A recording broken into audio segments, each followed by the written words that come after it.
Hello, everybody. Let me turn on some background music. Please let me know if it's too loud. Is it not playing? What?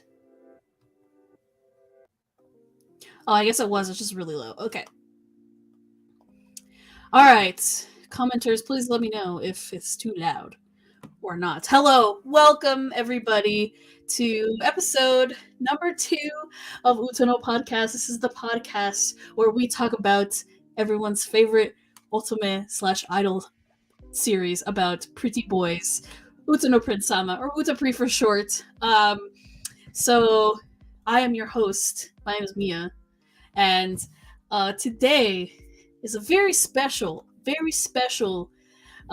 episode of Utano Podcast because today we are talking about something that I really have no knowledge of, and I'm sure a lot of other people don't really have too much knowledge about it because it's something that you can only really experience in Japan as a Japanese fan, or if you just live there. You're much more likely to know what Gekidan Shining is, which is the stage plays for Utapri. Now, these are very, very interesting, and I'm really excited to learn more about it. So, I have 2 special guests here. Plus a third who is not available to come tonight, but she does have some words for us that we will be hearing later on. But hello, welcome. You both can unmute yourselves if you would like now. And welcome to Mimi and Mina. So introduce yourselves, and we'll get started after the introductions. Yay! First, thank you so much for having me here. It certainly was. It really was happenstance that I happened to pop into the first episode at the time that I did. Like, I really was in the lobby of the restaurant waiting to be seated just to like pop in and check how the live was going when I saw my name being mentioned as a potential like guest for Gekidan Shining. So yeah, I'm really excited. I hope I'm able to get through everything that I would like to share. But if not, that's totally okay. We're basically just gonna be going with the flow and seeing what it is we can cover. Oh yeah, and if we don't get through everything today, we can always have a future episode and continue on. It'd be like a part 2. Like I'm totally open to that because I feel like with Utapri, like I could talk for like hours and hours and hours about like the same like, 2 things. Yeah. So, No. Mm-hmm. So yeah. So this is Mimi. Hi. Mina? Hello, hi, good evening. Not sure where everybody's watching from. I'm Mina. I did not actually know about the Utano podcast until Mimi brought it up to me. I did take a look at that, and I was super honored that the invitation was extended to me because I am a huge lover of Gekidan Shining and Utapri as a whole. I've been a fan for years, and I've attended some events, some special premieres and stuff here in the US. And to be able to get to talk about Gekidan Shining, which I've been a fan of for a couple years now, is like a huge opportunity for me. Given the chance, I will talk and talk and talk and talk. So I really do appreciate this. Mimi and I have really so I guess for those who don't know, Mimi and I are friends outside of this, and we met because of Utapri and everything. So a lot of the knowledge that I have is actually coming through Mimi, who, she's way more involved into the Utapri fandom and everything. So, I'm just really excited to be here. I've been really nervous because this is the first kind of a podcast thing that I've ever been a part of. But I'm really excited to get into the topic today. Well, I'm glad that you both are here. I'm so excited because you know, I'm a big Utapri fan, but the Gekidan Shining stuff is stuff that I haven't been able to get into only because of like just the access to it, you know? And also like Mm, I don't Right, really right. know too many people that are super into it that would mm, like be able to share that with me. So I'm really mm. glad that people were able to like suggest y'all to come on here, and you know, now I know people that are very much into Yeah. it, so I'm very excited. And you know, just again, a little background on me. I've been a fan of Utapri since late 2016, so I'm still, I guess, a newer fan. I guess I don't know, but 2016? This it's a long time. It yeah, is very much. it's a long time. I binged the entire anime because I had just started getting into it right after season 4 finished airing. So I Mm. was able to binge all 4 seasons, like one after the other, in like a day. Um, because I was still in college at that point, and I was like on Christmas break, and it's like, okay, I don't got anything else to watch, so let's watch the show. And I got like super into it, and here I am. Now I'm doing this podcast Which I'm glad about. you were the first one to pioneer this Yes, because very someone much. had to do it. I feel like this was something that was in everyone's minds, but here you are who actually You were went the ahead one and who did it. took the So I step. You do Yep. have know, to applaud you and thank you for taking the initial step to get well, this going. I'm glad because you know I have another podcast that we haven't had an episode in a while.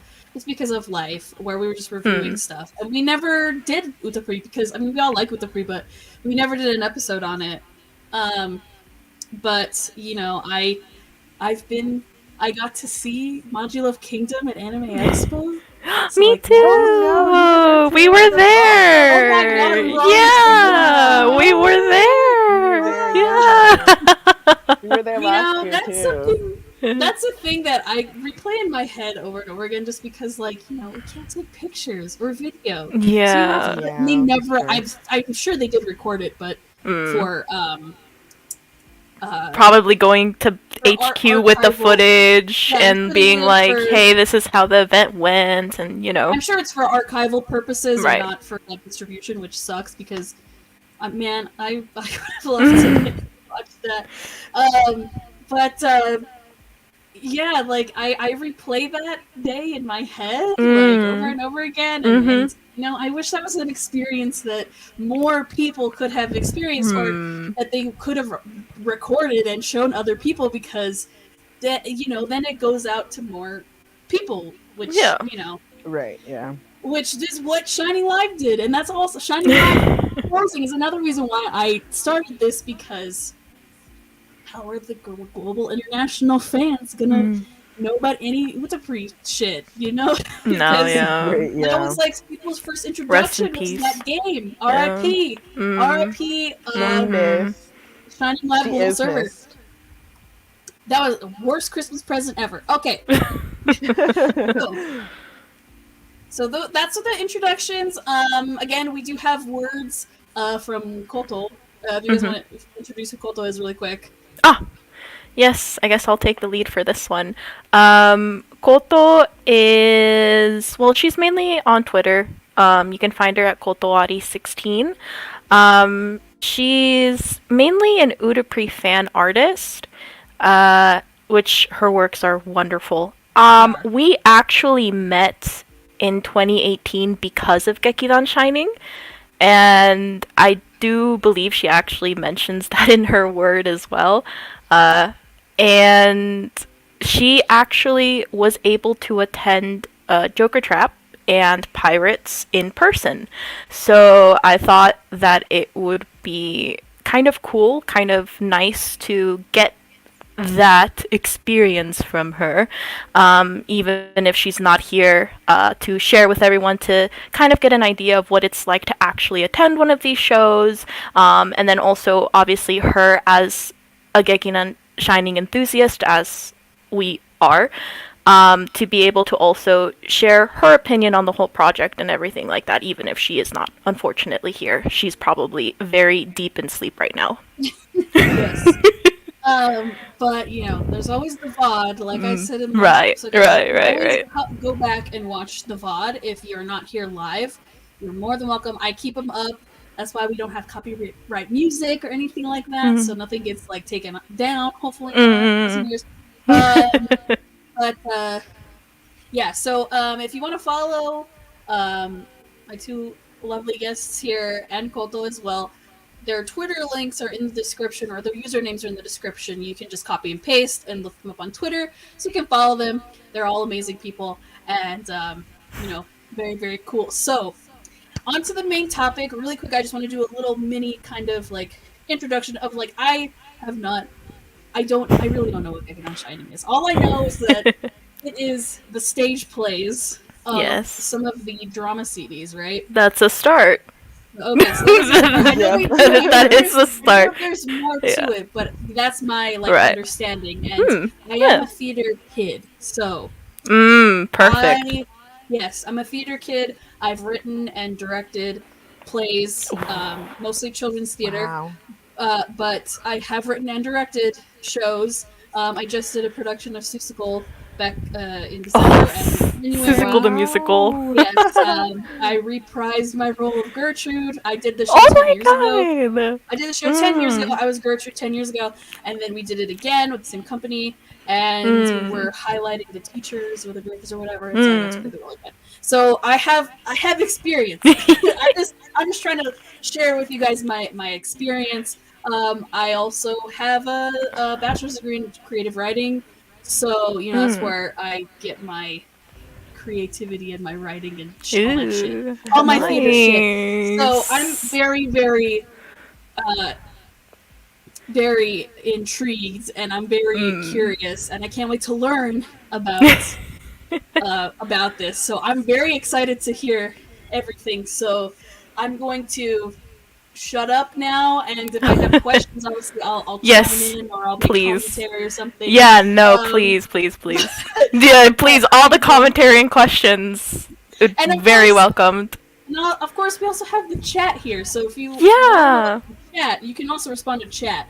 I'll keep while Mimi's going on about everything, Yes. I will keep an eye out on the chat in case we do have any questions for you, Mimi. Yeah. Please, thank you. So chat, if you have questions, go for it. If you want to make comments, like Maya here says, the stage plays are amazing. We say, Kriya Moon says, this is amazing. I've been a fan for 10 plus years, learning so much right now. Me too. We're all learning together. The Utsukri verse is huge. It is huge. Yes, we were just dipping the toes. It's just so big. It really is. Yes, Utsukri's like universe is bigger than the MCU. Yeah, it does. Yes, it does. The Utapri cinematic universe. The Utapri cinematic universe. Theater and Utapri, my favorite things combined. You know what, Shari, you're great. I love you. That's a great comment. I agree. As a theater and anime fan, it's like idol shows are like the that's like a great combination of it. All right. So mine is your Professor Mimi. So let's go ahead. Go ahead and intro that. Would you like for me to show the slide? Yeah, go ahead. Yeah. Okay. Yeah, So I prepared for the class today a little slide. I promise I will try to be as comprehensive while still trying to be mindful of time, but I do also want to preface this with I've already condensed this a lot, and I mean a lot. Yeah, so me and I have taken like a day. We took a couple hours, I believe, this past weekend to kind of go over some of the stuff. It's a lot. We did try to cut some stuff out. Mimi did the bulk of it. I'm not at all taking any type of credit. I was kind of just lending an ear to opinions and stuff like that. So this is 100% Mimi's work. So I'm just here to tag along as an enthusiast. Moral support and enthusiast. Yes. There we go. Well, commentary if you have fun. Yeah, no, please. I thrive on commentary, please. Yeah, we want to hear your favorite things about it and why you like it, and if you have a favorite Oh, I feel like during the Joker so Trap much, section is gonna be a little wild. I believe the Joker Trap section is when this is all gonna derail because I have very strong feelings about the Joker Trap, guys. We both do. Yes, we'll try to keep on task as best as we can. Right. We'll try to get into Well, everything. if we go, don't have to worry about time. If we go over a little bit, that's totally fine. Okay. But again, if there's still more you want to talk about, we can always do a part 2 and talk about something. And of course, if you guys want to be future guests in another episode that isn't about Gekidan Shining, you're more than welcome. Yeah, thank you. Okay, all right. Enough classes in session, okay? So also a small side note, all of the pictures, all of the personal pictures from Koto that I will be presenting when I do read her message have all been given with permission to show to everyone today. And all of the visuals and pictures that I have grabbed for the actual stages are all publicly available on the official Twitter. I did not use any of like the actors' personal pictures. Everything was taken from the official Twitters and websites and things like that. So, now, on the screen here, we see April 1st, 2016, because April 1st, 2016 was a day to be had. It's a day you had to be in the fandom to experience, okay? Let me introduce a little bit about what Gekidan Shining is in general. So, Gekidan Shining, which is also known as just Shining Theatrical Troupe, originated as a project where the Shining agency idols would be divided into 3 groups and made to perform 3 original quote-unquote stage plays, and with it, each group would be singing the theme song for their respective production. CDs were produced as a result of this project with the title and drama tracks, along with other appropriately themed merchandise. The first press limited edition sets came with an annotated version of the script by the guys, and a sleeve for both the script and CD. The first CD released was Masquerade Mirage in December of 2013, Tenka Muteki no Shinobi Michi in January of 2014, and Joker Trap being the final CD in the series, released in February of the same year. So, this brings us to April 1st, 2016, which is kind of going over what is the Gekidan Shining project in general, because the Udapri official Twitter will go ahead and kind of give us a little bit more information. If you are into Udapri, you know every April Fool's is something that you have to be, ready for, and you have to have the udapri.com website ready and loaded to refresh, because on April 1st, something's gonna pop up. And on the April 1st of 2016, people were greeted with an announcement of the revival of the Gekidan Shining series. The Udapri official Twitter tweeted that day that they are announcing the rerun of 3 hit titles, which is Masquerade Mirage, Tenka no Muteki no Shinobi Michi, and Joker Trap. They also added that the second generation cast will bring forth a new dimension. Now, the replies to this tweet were confused, wary, and honestly depicted bad general reception. I did take some comments to translate myself, just to give a good idea of what the Japanese fandom, at least the Japanese fandom that cared to make a comment about it, felt about the announcement at the time. And the first commenter read, "The term New Dimension has kept me up at night. Please do not allow an actual Udapri stage play to happen. It's a shame that April Fool's Day, something I look forward to every year, has now become a great source of anxiety for me." Another commenter wrote, "This is too much even for April Fools. If this project is actually going to happen, as they have in the past, please do not make it into a stage play. When it comes to April Fool's Day, please tell a joke that everyone can enjoy." And the last comment I chose to translate was actually a positive one, which read, "Well done on the April Fool's Day project. I can only hope that the roles and scripts that were written for the Shining agency idols and the world created for them will be respected. I look forward to hearing more about the idol's future activities. And as I previously mentioned, the Udapri.com website changed itself specifically for the announcement, and I did go ahead and translate a bulk of the website, which introduced that all three productions from the Gekidan Shining series, Masquerade Mirage, Tenkamuteki no Shinobi Michi, and Joker Trap, originally performed from December 2013 to February 2014, will be performed once again. The first-generation cast members gave impassioned and well-received performances on the stage, and now young actors will inherit these roles as the second generation. We hope you will enjoy these enhanced stages that transcend dimensions. And then after that introduction, there was introduction of the second generation cast, which is actually what you see on the screen here.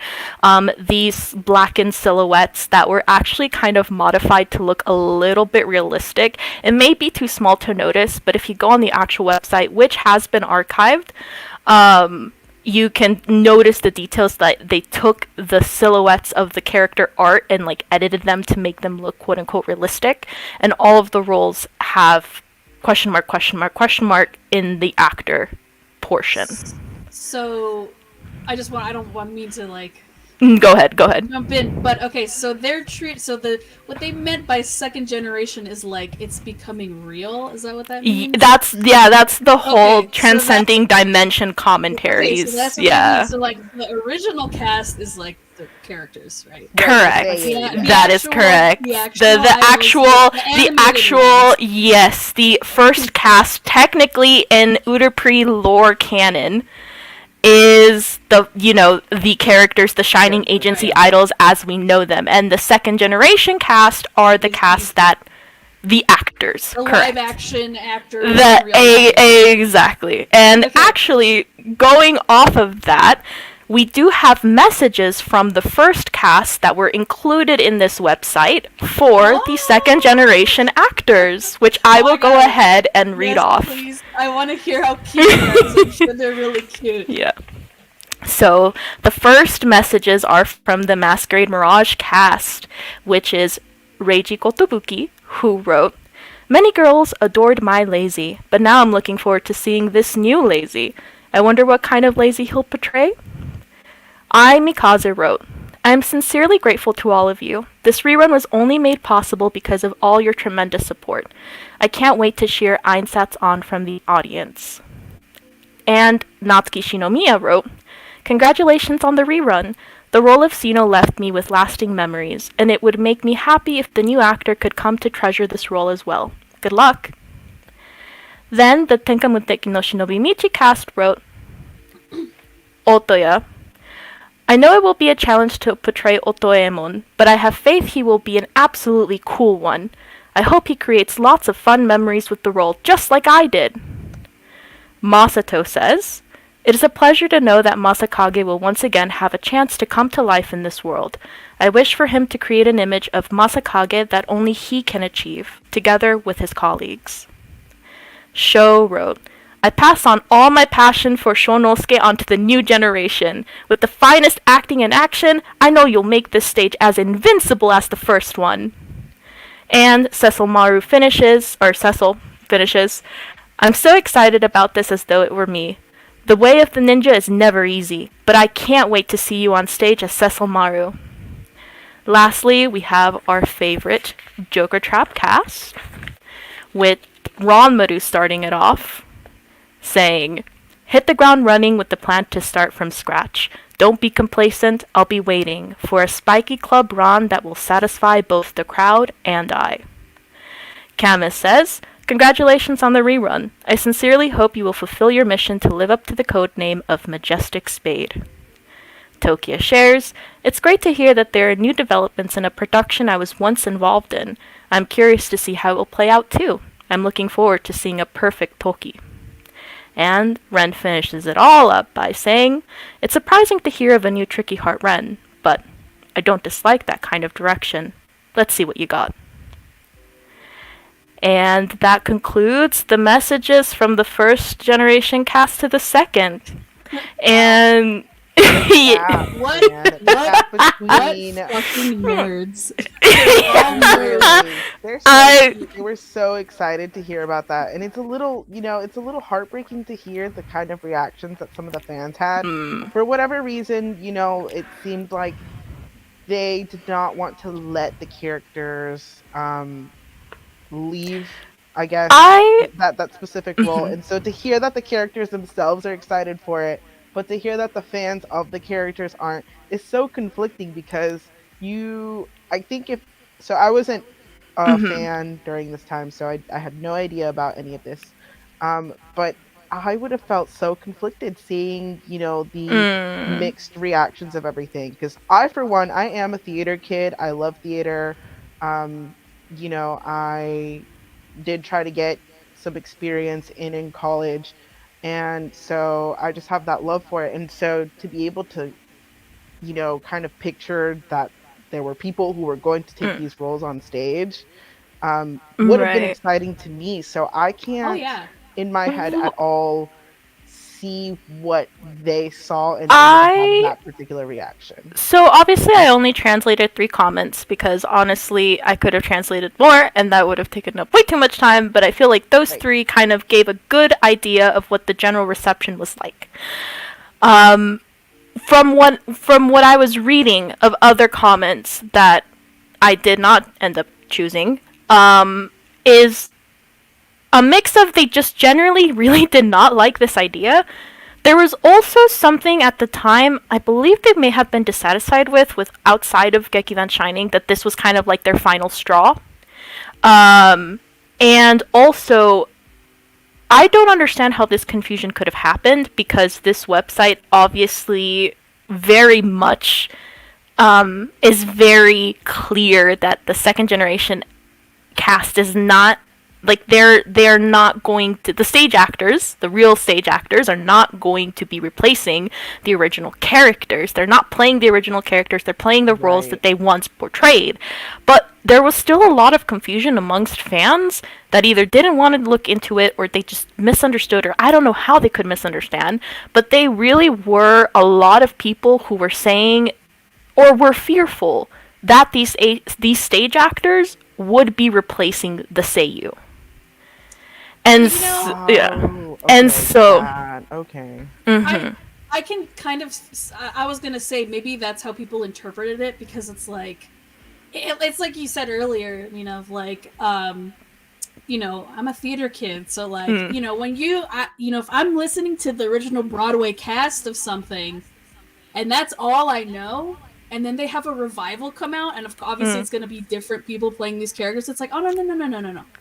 I cannot imagine so and so playing this character. This character is mm, that person's Right. mm, character. Yeah. They mm, originated the mm, role. mm. How can you replace them? What even is this? This is terrible casting. Whatever. Like Right. and I'm guilty of that. I'm guilty of feeling that Yeah. way. Yeah. Or like when they remake a musical, or Mm. like I have a lot to say about the Disney live action remakes. I'm not particularly a fan. Well, not because of certain casting, yes, but only because I'm Mm-mm. like it's an old idea. Why do you have to redo that? The Mm. animated film is perfect. Looking at you, Beauty and the Beast. I'm not a fan. Of the Uh, remake. That's my favorite Disney movie. But it's like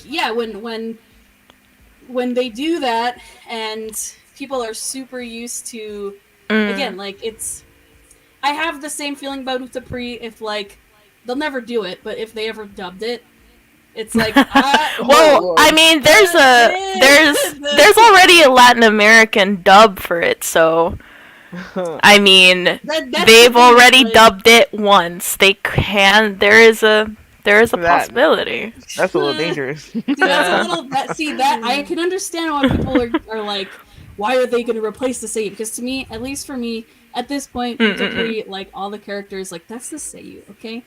Everything Right. else, Yeah, in like terms of they've the been Mhm. for voicing the so long. characters, not Yeah. on stage, Right. obviously.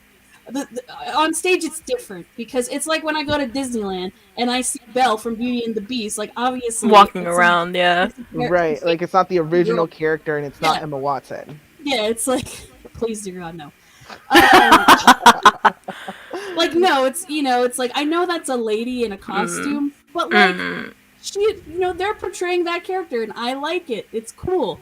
Like I'm okay with that because I know that's like that's their job. They're playing the character and stuff, so I can kind of understand like the hesitation of like these original fans back then being like, I don't know. Yeah, but again, I'm guilty of feeling that way about other things that is kind of similar. And like the comments. I mean, I didn't even know there was an American dub. Yeah, there is. I don't know about that. I'm so used to their Japanese voices. It's Utapri is like one of those things where I feel like the time is you don't need to dub it. Right. It's okay because they're not going to dub the songs because they don't do that anymore. Oh yeah. It's going to sound weird. It sounds weird if I'm watching a dub and then they start singing in Japanese and Japanese seiyu and their voice doesn't match. Like, it takes me out of it. I can't do it. I'm happy with my seiyu. I agree. I'm happy with the seiyu and stage actors, and and like again, I feel this is a different medium of how to tell a story. And again, it's the characters from Utapri playing other characters. I think what also doesn't help though is that we can make an argument that yes, they are portraying characters that the characters have portrayed, but when like Majestic Spade's character name is also Kamyu, and you have Kamyu play Kamyu in Joker Trap, or in Everybody when Reiji's character is also named Reiji and Sho's character is also named Sho. Like, there's only so much separation that you can make when these characters, yes, they're characters in their own universe, in their own world, but they also are very heavily influenced and obviously inspired by the originating character. So I can also understand kind of the whole debacle there, but honestly, personally, I don't care. It's like, definitely can see the confusion. Yeah. Who doesn't know the stage actors or anything, or the existence of anything. So yeah, it makes sense. Yeah. The other thing is like I can watch clips of the Seiyu doing like the live stages and stuff, but they're not gonna like put wigs on them and make them look exactly like their characters. Like Mino can try, Suabe can try, but they don't. They don't go all out like in you. Yeah. They don't go all out, and you know what? That's fine because I'm a Suabe stan girl. I'm a big simp. If you don't know that, look at my Twitter.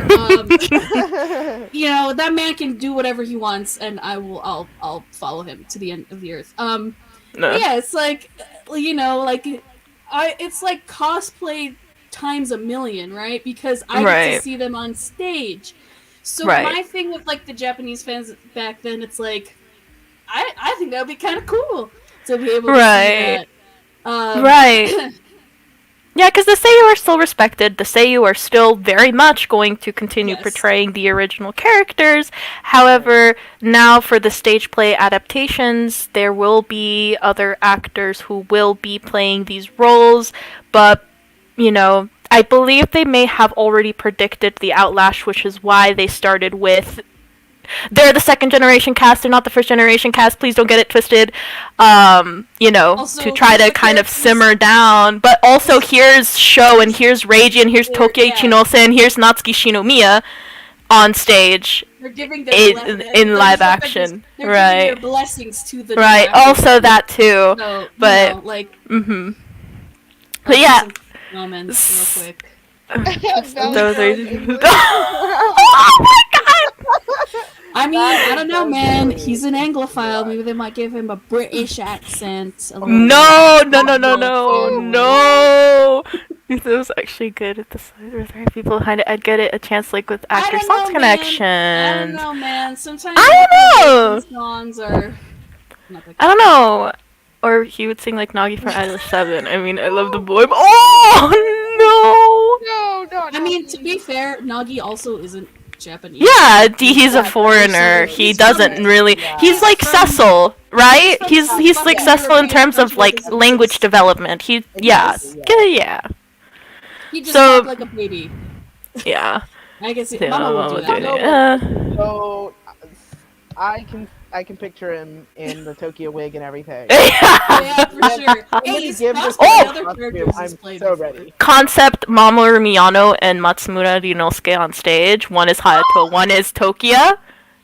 Let's get it done. But But right now, let me get them on stage. Have them produce a whole music video. exactly. So, All right. Moving on to the Yes. Moving on. No, you're good. I Yeah. enough time to tell. Yeah. So actually, the last part of April 1st, at least that I'll discuss, is the last part of the website, which I found to be kind of hilarious. And here's why. So the last part of the website, for some reason, they decided to include, in celebration of the reruns, a special book compiling memories of the original performances will be released. Gekidan Shining Special Book. A collection of behind-the-scenes stories and Twitter exchanges between the cast members. This book is a must-have for fans. Okay. Do you want to know that this book was never released? Of course. This book was Fools. never released, So, and I'm sure- fans on Twitter at the time were commenting that they were excited at the prospect of this book, but and hoped that this was actually all leading up to the release of the Gekidan Shining special book rather than the realization of actual stage plays. Oh man. Wow. So they were kind of being like, so this is actually all for the book. This is not. They're not gonna do a stage play, are they? This is all for the book. And then Yeah. Oh No man. book. I for sure would have been upset if they, if I had come to that. Yeah, sucks to be them because March 15th, 2017, the official Udapri Twitter and the Gekidan Shining official Twitter announced that the first stage to be produced is going to be Shinobi. And the cast list for Shinobi was released at the time of the announcement, and the replies this time were mixed with a few more positive comments than a year prior. Naturally, those who were upset a year ago are still upset now, maybe even a little more. One commented, I'd rather they use the voice actors if they're going to make a live-action version of the stage. And if they couldn't do that, I would have preferred an animated adaptation. I don't want to pay to see someone I don't care about at all. It's blasphemy. Jesus The Christ. second one commented, nobody can be the character except the respective voice actors. They have stepped on a landmine. I'm very disappointed. And the last one that I chose wrote, I was surprised to hear about the upcoming performance, but accepted it as a revival of Gekidan Shining with a completely new cast. I'm looking forward to seeing how the actors will play the characters the princes have worked so hard to perfect. And that then brings us to March 21st, before we get to June 2nd, 22nd, March 21st, 2017, the first Gekidan Shining blog post was published, which is a companion blog meant to supplement the Gekidan Shining Twitter and official stage website with exclusive information, mainly dedicated to, but not only including, blogging about behind the scenes of the visuals photo shoots, short interviews with the actors, and detailing merch drops. That brings us to June 22nd, which is when Shinobi had their first performance. Now, Shinobi was written and directed by Naohide Ise, and music by the ever-beloved Elements Garden. Woo! The cast for Shinobi was Ren Ozawa as Otoemon, Ueda Keisuke as Shonosuke, Shojiro Yokoi as Cecil Maru, and Masanari Wada as Masakage. Now, you may be wondering why I have 3 pictures up rather than 4. This may get a little bit heavy for a second, but this has to be said, and I do have to make a note of this. In December 2020, Shunkan Bunshun, an influential weekly Japanese news magazine, published physical and sexual assault allegations for Ozawa's ex-girlfriend, who was 16 at the time they began dating in 2015. The reaction from the media was pretty swift, and all productions would drop and replace him from their projects within days of the publishing of the article. His agency would also terminate his contract after stating he confirmed the reports, and he'd go on to apologize on his personal Twitter. However, he'd retract and deny the accuracy of his agency's statement shortly after. His accounts would eventually be shut down or cleared. He did return to Twitter in August of 2021 with another apology and held a short media tour addressing and subsequently denying the allegations. Now, moving forward, I do want to say that any pictures or visuals that include Ren Ozawa's visage in the picture, like any group pictures, will not be blurred. But I will also not be including his icon or any pictures with just him in it for the rest of the presentation. First of all, what the fuck? I did not expect this. Holy shit. This is definitely a topic that came up between Mimi and I just because we were there when it happened. So, we just to clear up that misunderstanding, we can't erase him from the history of Gekidan Shining. It's part of the history, and people need to know about it if it's important. Exactly. So he's part of the history of Gekidan Shining. He is in productions, and we will be mentioning what productions he was in and what he did in certain events for the sake of completing the timeline. But we're not going to be going into details about the events or talking about him in detail or giving any commentary. Just strictly he was here, and then he wasn't here. But to start it off, this is why we chose to do it the way that we did. So, getting that out of the way, let's talk about Masanari Wada as Masakage. He was born the 5th of September 1991, and his first reaction to the news of being cast in Shinobi was, "Are you seriously going to stage it?" Like, he could not believe that Shinobi was actually going to happen. He thought it was a joke. But obviously he got the call that he was Masakage. So, and honestly, wonderful Masakage. He was so good.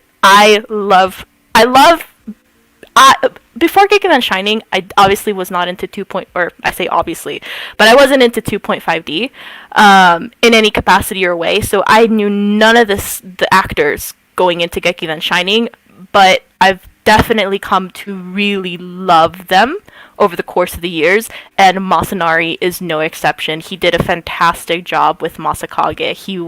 He's so good. He was fit for the role. The one thing I will say is the casting director did their job.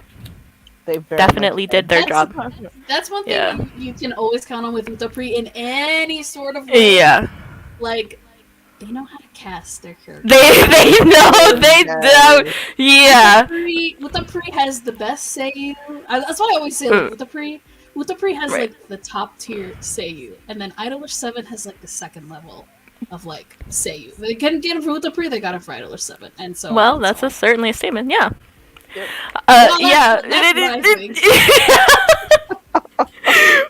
Well, let's move on to Ueda Keisuke, our beloved senpai in the group.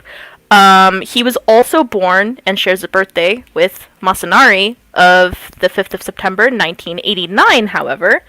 And he mentioned initially that he personally had always loved Utapri as a franchise and had even attended the lives.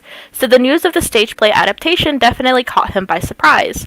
He initially was happy at the news of being cast for Shonosuke, but quickly tensed after understanding the significance of the responsibility he realized he now had. And in terms of like him with the other actors too, because like when you really like put on your tinfoil hat like me and Mina frequently do when we talk about Gekidan Shining, like not only was the casting director doing their job in terms of casting an actor that was going to do justice for the role, but they also somehow either on purpose or coincidentally as a product of casting these actors, also did a really good job of putting actors together that had chemistry. Had history with each other. Yes. And that just helped to bolster their performances as the characters, because obviously the original Udapri characters, they're all very familiar with each other. They live with each other practically every single day, and they're friends, and so to be able to manage to replicate that in reality with the casting of these actors, while also fulfilling the need to make sure these actors will do a good job for the role they've been chosen, is, like I said, magnificent, and I give props to the casting director. Very much so. I just, from the get-go, so because this was the first play that did come out for Gekidan Shining, I did see this play before any of the others. I'm not sure who else has given the chance to see it, but you can really just see in the production itself how they have this personal relationship with one another that extends beyond the characters being friendly amongst themselves. Like, this is not character A, character B friendship. This is the actor themselves portraying their friendship and portraying how character A and character B would have their friendship. So you'll see this throughout, later on, as we get more into the cast, you'll see it continue to grow and grow and grow. Because in other productions, you do see where it's like a brand new cast, people who have never interacted with one another, and sometimes you can tell. There's that hesitation that some actors may have on stage. You can see them on stage and know that they have a history together. Right.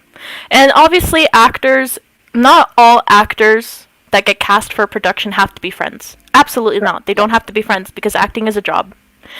And they can also be, they can just go there, do their job, be friendly with each other, and get the project over with, for lack of a better word or phrasing to say it, and move on. And while I go on and on about how good of a chemistry everyone does have with each other, there are obviously actors who, don't really mention Gekidan Shining anymore. They will bring it up every now and again. Not all of them do, but most of them do. Most of them do, and most of them are very obviously still showing, interest in the friendships that they've been able to create as a result of participating in Gekidan Shining. And that brings me to Shojiro Yokoi as Cecil Maru. Shojiro, who is literally Cecil, Aijima's best friend, and nobody can tell me otherwise. I'm not gonna argue. This isn't up for discussion, okay? They're literally best friends. Shojiro admitted this is at the time of when he was still interviewing for Shinobi. He admitted he's still amazed at the prospect of taking on the stage seriously for the first time. How despite having auditioned several times before and thinking he wasn't suited for the role, or perhaps having no business being a part of this world, now that he's been cast as Cecil Maru, it's as though he'd never felt that way before, and despite the pressure, is looking forward to performing. He's also one out of the only two other remaining people of the entire cast who celebrate the character's birthday on their birthday every single year without fail. Since 2017, Shojiro has celebrated, and very publicly celebrated, Cecil's birthday every 31st of October. And it is the cutest thing. It is the sweetest thing. And he also opened up an SL account shortly after the game came out in Japan, and he commented that Dream More Than Love was his favorite song, but also admitted North Wind and Sunshine was also a favorite. He also attended the commemorative greeting from Maji Love Kingdom and was able to meet Toriumi in person. He detailed all of this in a blog. He shared how his mind went blank when it finally came time to talk to Toriumi, which freaked him out, but detailed how Toriumi still listened to him carefully and chatted with him sincerely. He wrote how difficult it was for him not to just burst into tears right then and there, but that the memory and Toriumi's words will become a lifelong treasure of his. And he ended the blog by saying, Thank you so much, Mr. Toriumi. From the bottom of my heart, I will devote myself to this moment with this thought in mind. I believe that the time will come when we can meet again. I'll see you then. Oh my god, that's beautiful. Amazing. And Shojiro also attended various other Udapri events outside of Gekidan Shining, including the Shining Masterpiece Licorice exhibit, which he took plenty of pictures at and posted them all over his social medias. So, yes, needless to say, Shojiro loves Cecil very much, loves Udapri very much, and I said this about Masanari, I said this about Ueda, I would say about Shojiro, he does a fantastic Cecil. Just not Cecil Maru, not Cecil Aijima from Polaris, he does a fantastic Cecil. And I feel like that just makes then the character performance of Cecil Maru and Cecil Aijima from Polaris that much more tailored. He's such a talented actor just in general. And while his best acting moment was not in Shinobi and was in Polaris, he still did a fantastic job in Shinobi, regardless of Cecil Maru.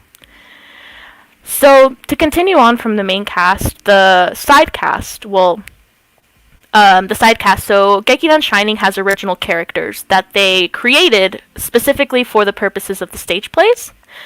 And so the side characters list go as Shirakashi Judai as Taira, Taizo Shina as Shinra, Masakazu Nemoto as Rasetsu, and Kunji Hirano as Master Saizen. And, bonus, in Shinobi, Masakage's father makes an appearance, however, only voiced. And Masakage's father's voice is none other than Norio Kobayashi, who voices Masaomi, Masato Hijirikawa's actual father, in the anime and the fan discs and the games. That's incredible. Yeah, so they were actually able to get Masaomi's voice actor to deliver a few lines for the actual stage play as Masakage's father. And that was the coolest thing ever. I was like, what? It's like yeah. all the little Easter eggs. That's right? It's like, and if you don't know, you don't know. But if you do, holy shit. That was Norio Kobayashi. Anyway, so moving on to the summary of the stage play, which is as follows. Otoemon and Cecil Maru, ninjas from the Shining School, train hard day in and day out. Meanwhile, Masakage and Shonosuke, ninjas from the Saotome School, work guarding the castle. Their destinies, which were never meant to join together, one day suddenly take a turn when a mysterious force, the Rasetsu School, attacks. The four young ninjas, who sometimes find themselves lost, troubled, and conflicted in the face of their enemies, must re-examine themselves. In the midst of battle, they will find the answer to the question, what does it mean to live as a ninja? Now, this ran from June 22nd to July 2nd, with a total of 13 performances, both in Tokyo and Kobe. They did add an additional performance, which is included in the 13. And with each stage play, they also created up to 3 to 4, depending on the stage, songs specifically for the stage that is later performed at the end of the stage. So you have the actual stage play, and then you have like a review portion where the actors will get on stage and sing and dance and do a little jig and interact with the audience as though they were idols, as though they were ... you know. And the songs that were made for Shinobi was We Are the Strongest Shinobi song, which is a group song. The Moonlight's Happy Figure, which is a Cecil Maru Otoyaemon duet, and Brilliant Sparks in Blue Moon, which is a duet between Masakage and Shonosuke. And then after they perform those songs, they will perform the original Tenkamuteki no Shinobi Michi to finish the whole review off. Now, when it comes to the actual stage itself, I'm trying to think if I should even spoil it. I'm trying to think if I should spoil it or not.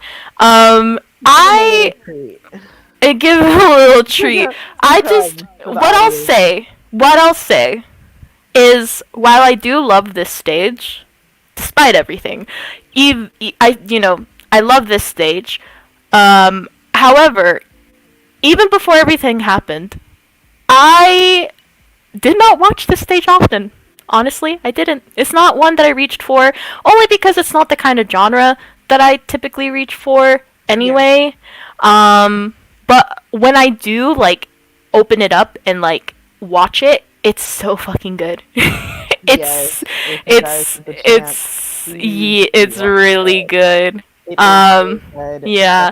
First, literally the introduction to everything. It really. Right. It is a good production to start with. It is a good production to start with, for sure. So, moving on from Shinobi, July 2nd, 2017, Shinobi has its final performances. I believe I have... Yeah, okay. So, July 2nd, 2017, Shinobi has its final performances. Masquerade Mirage is announced for September of 2017, and the Masquerade Mirage website is published. August 3rd, the Masquerade Mirage website is updated to reveal the cast list and visuals for the stage. At this time, also, Shinobi in Cinema is announced, which was a screening of the DVD version of the stage play at a specific cinema. A greeting and talk with Shojiro and Ozawa was also arranged to be had prior to the screening of the first showing. August 31st, 2017, the official Gekidan Shining website is actually published, so they no longer only have a Twitter and a blog, they also have an actual proper website. And September 28th brings us to Masquerade Mirage having its first performance. Now, this one was written and directed by Hosakayo, and music again provided by the ever lovely Elements Garden. The cast is Toshiyuki Someya as Lazy, Hiroki Tagawa as Sino, and Motohiro Ota as Einsatz. I love them a lot. I love them. Someya is great. Hiroki is great. Mokun is great. My beloved Mokun. My beloved Mokun, which you'll find out later why we're kind of saying it in the way that we're saying it, but yeah, I miss Mokun a lot. Hiroki also as well, which, fun fact, for some reason I thought he had retired after Masquerade Mirage, I thought he had retired from acting, but no, he's very much still acting, which makes me happy because that means he could potentially come back as Charles for a potential Shining Masterpiece stage play adaptation, hopefully in the future. Maybe, please, I'm begging. Anyway, going from the top to the bottom, Toshiyuki Someya, or also known as just Someyan, was born December 17th, 1987. One of the things that I found really funny is that he mentioned in an interview that he was happy to see Reiji's hair, the bangs specifically, be faithfully represented during the Masquerade Mirage promotions. He looked at himself in the mirror, saw the bangs, and went, "This is good. This is good. Good. This is good." And he also did get a little kick of putting machocho at the end of his words after all of this. So sometimes he'll kind of pull one out just for the shits and giggles of it. Now, Sino, or Hiroki Tagawa, he's known as Hiroki, he was born September 11th, 1992. He is such a sweetheart. Let me preface this. He was definitely the less experienced of the other two.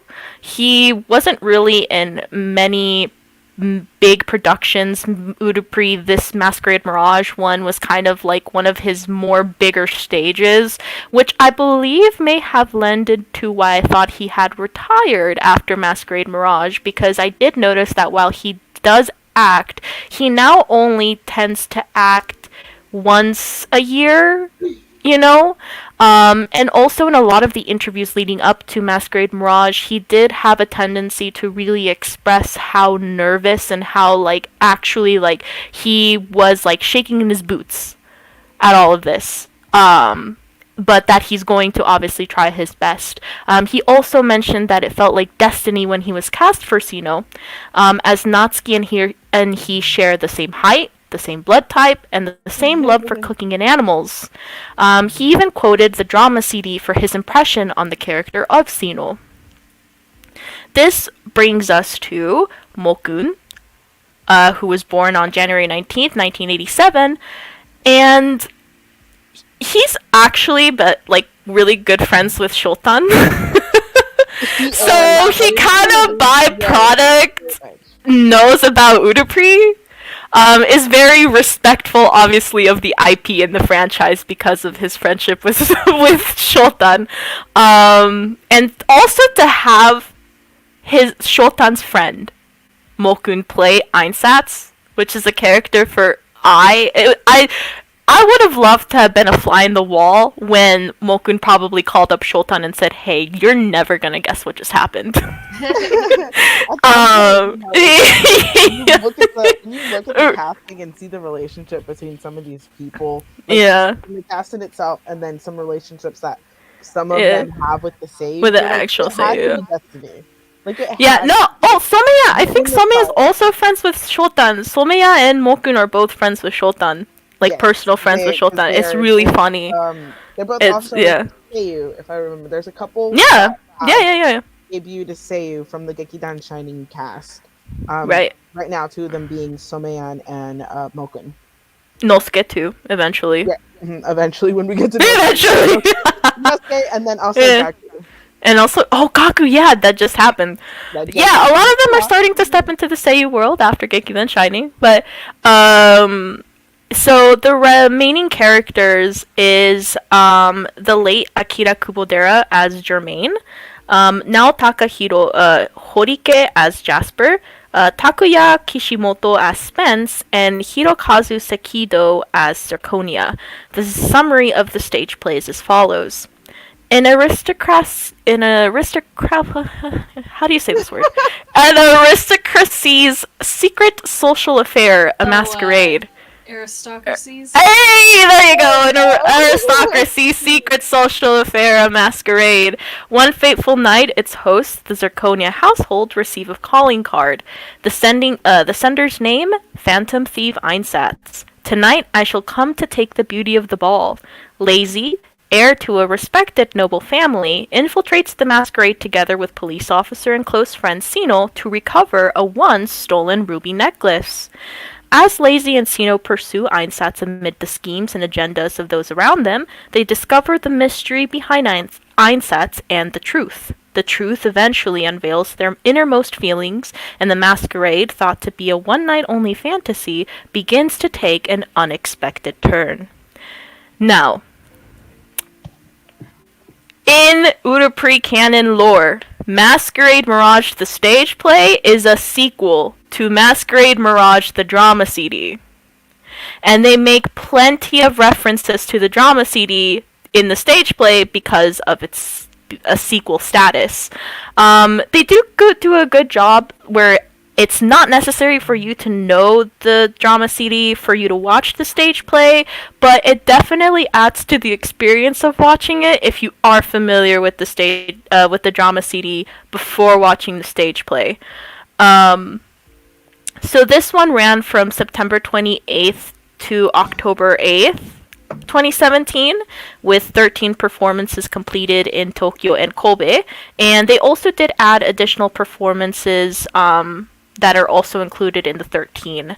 Now, the songs for this one were Welcome to Masquerade, Song of a Fleeting Love, which is the group song, One and Only Two of Us, which is a duet between Lazy and Sino, and then This Is the Way I Am is a Einsatz solo, and then, as with the previous stage, they do a cover of the original Masquerade Mirage. And this one is in my top favorite stages ever very ever. like, Period. so It it's is. literally so. It's Ooh. like honestly always battling with my top 3. Like it's always either, depending on the day, it's either my second favorite, my third favorite, or sometimes I have to admit that it's my favorite out of all of them. It is so good. It was so well written. It's so dramatic. It's kind of heavy. It's Is. definitely a lot heavier Really than good. Shinobi was in theme. There are some scenes that are very graphic, sometimes a little bit hard to watch, because there are depictions of physical abuse in the stage. But it's good if you're okay with that and you still want to take a look like that. It's a very intense play. It is. But it's also, I love it. I'm also just a sucker for drama in general, which will explain my actual number one favorite stage when we get to it, if we get to it. But I love Masquerade Mirage. They did so good. I love the original cast as well. They did a fantastic job. They did. This to me, in terms of ranking, does also include in my top 3. The visuals, first of all, let's just start with what we have in front of us. They are amazing. I wish I could Beautiful. show you right now, because we're just seeing what the official real art, shots yeah. like the official stuff that they've posted. But I wish I could show you a clip of the stage to let you know just how beautiful the costumes and everything is. Move. Like, it is so detailed. It is so beautiful. The characters are portrayed so well. Sincerely. Yeah, it's so you can see the lightheartedness when you need to, like when the scene asks for it, but you can also see how good they are at getting into the heavy stuff, because this is one of those ones that does come with the heavy messages and imagery and stuff like that. And they all just do very, very well at their jobs. They are amazing actors. It is an incredible cast, and I hope you guys do eventually get the chance to watch this. Yeah. In my personal opinion, it is in my top 3. Yeah. All of the Udapri stages are full of heart. Let me start with that. But this one is heart. It's like you watch this stage and you have to think for a little bit afterwards. It's that kind of production. And you need a moment. Which makes the whiplash between the ending of the stage and the review that much more horrible. DVD cut, literally, the closing scene and everything, lights off, and immediately, we'll get... Let's fucking party! Yeah, like, what the fuck? Like, I'm still crying. Like, wiping our tears away. Now we gotta get ready to party. Right. Hold on. It's the funniest thing. But... And this is not one of the only ones that... It's not one of the only ones this happens in, no. Yeah, there's another one that this does happen in, which we'll get if we do get time to Yeah. And so, going on with the timeline, October 8th, 2017 is when Masquerade Mirage has its final performance. Joker Trap is then announced for April of 2018, and the website for the stage play is published. Now, October 8th, which this is all local, these dates are all local to Japan, so this would have been technically October 7th for me. I remember what I was doing, where I was, who I was with, when October 7th, 2017 occurred, because I was waiting. I was lurking in the shadows. I was, like, heavily breathing for Masquerade Mirage to have its final performance so they could announce the next stage, which obviously was going to be Joker Trap, but also because I just wanted any crumb of information that I could get at the time, which was just when it was going to happen. And I was at my best friend's house, I was on his bed, I had my iPad, I was refreshing on Twitter, and I saw the tweet that Joker Trap was going to be in April of 2018, and I freaked the fuck out, and he freaked the fuck out because he didn't know what I was freaking out about, and so I turned my iPad to show him what I was freaking out about, and he went, oh, that, right. And The disrespect. And I talked to him and I explained to him a little bit more about why, like, what this was that I was showing him, because obviously it was a Japanese announcement. And as I was telling him, he understood a little more. And we were both very equally in anticipation for further announcements for Joker Trap. Now, so for me, I do remember where I was. So at this point, I had not, if I remember correctly, I had not yet gotten into Gekidan Shining. So Shinobi was out, Mass Meter was out, but I found out through Tumblr because I was refreshing, and I was actually not looking for Uda Priest specifically. So the way that I originally got introduced into Gekidan Shining is because one of the actors that is in Joker Trap was a stage actor that was originally in the Haikyuu live stage plays. So I was following onto that, where I stumbled upon that knowledge that Udapri did have stage plays. And when I immediately recognized him, I was going insane. I remember it vividly, freaking out on the Twitter account that I have now. I'm pretty sure if I look back far enough, I can find it. Because I was posting, I was like, Alan, I can't believe it. And I didn't know Udapri had a stage play, because my introduction to stage plays in general was through Haikyuu. So getting to see that connection of stage plays and Udapri be my link to find Joker Trap, and eventually, it all comes full circle eventually for me, which I guess we'll get into later on and everything. Joker Trap was the one. Oh no, Joker Trap is the legend. It's the one, the only, the myth. It is no. I see that smile. It's not just because we're biased, okay? But they also had an impact, the actors, and the things that they did on the later Gekidan Shining series as a whole, and it honestly is very deserved, because I feel like, they probably didn't anticipate the reaction they would get to Joker Trap, which was immense, one. Two, also, these guys, okay, this is for when we talk about Joker Trap, but, it's just, they're legendary, the Joker Trap guys. Anyway, so moving on. October 28th, 2017, the Shinobi Cinema screenings begin. The special greeting and talk with Ozawa and Shojiro is held. Then, November 3rd and 4th, 2017, Gekidan Shining hosts a booth for Animate Girls Festival 2017.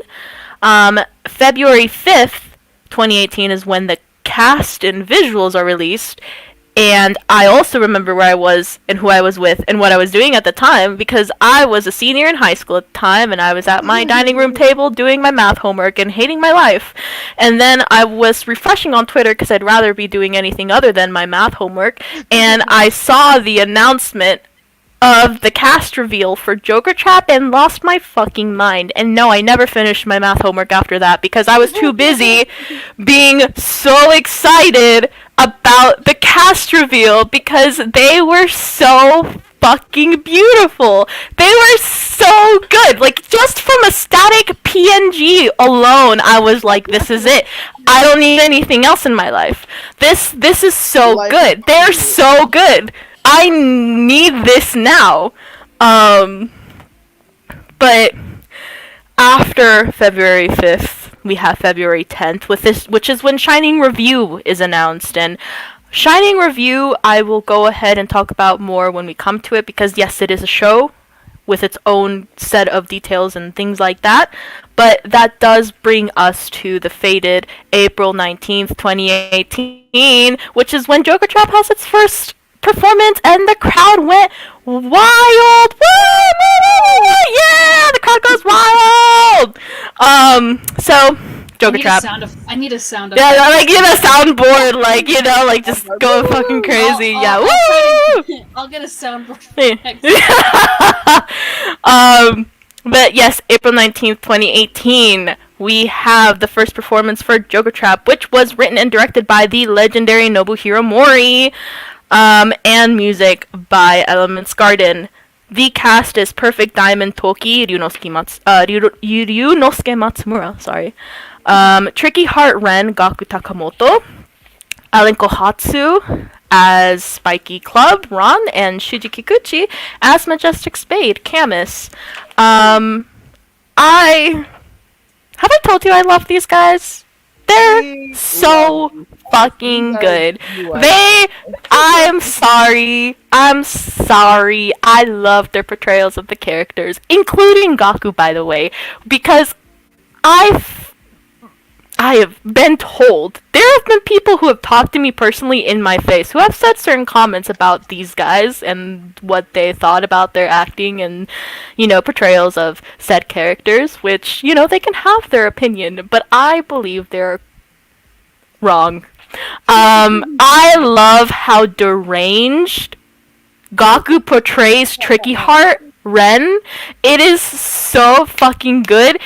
It's like he's ready to fly off the wall at any moment mentally, and it's so funny. But it also makes sense because, spoiler alert, Joker Trap is the prequel to Joker Trap the drama CD. So this stage play is the prequel and supposed to detail how everything happened for these four to come together to then eventually down the road, Joker Trap the drama CD happens.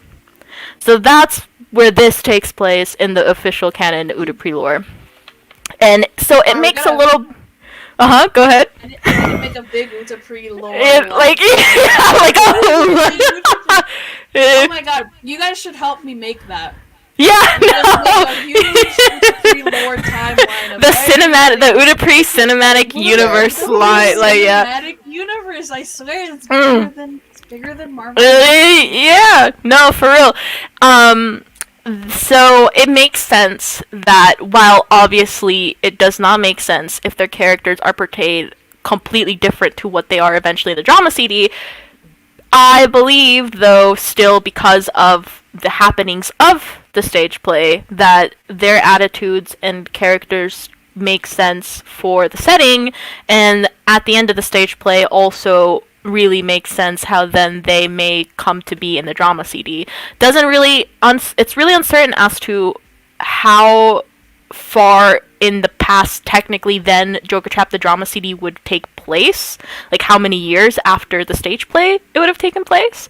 But yeah, so let's start with let's talk a little about the guys individually instead of just gushing about them all together. So Nosuke, or Matsumura Ryunosuke, was born December 28th, 1993. He initially shared that though he feels happy whenever he lands a new job, he never thought he'd ever get involved with the production or land the role. He heard about Shinobi and knew it'd be very popular in the hands of its actors, but to think he would also become a part of the project was unthinkable to him. And it was so unthinkable, in fact, that in multiple interviews and articles, he basically reiterated this in many different forms and many different words, how basically undeserving he felt of the role of Toki, and also detailed an instance where he went up to the director, Mori, to ask him why. Just why. And obviously Mori would not tell him, but it just goes to show how really unthinkable this was to him, that he was now playing Perfect Diamond. He also said in an interview for Joker Trap that if he were to be a girl, he admitted that he would absolutely fall in love with Toki. He was like, if I were a girl, Toki, I would fall in love with that man. And it's very very understandable. He also went to go see Magilove Kingdom at one point. He showed it was during a week where they were giving it looked like photo card benefits, and he got AG. Which was really funny and kind of right. This is for later when he, spoiler alert, comes back for Polaris. But he also had mentioned that if he went to high school with Cecil, they'd be best friends. which is very true, and I also agree, because Yes. I If you do love Nosuke Cecil. outside Yeah. of, you will see exactly how they get along. Yeah. They're essentially the same person. They are. It's like personality diagram is just one big Yeah. circle. Yeah. And the last thing I'll mention about Nosuke for now is so Tabimate.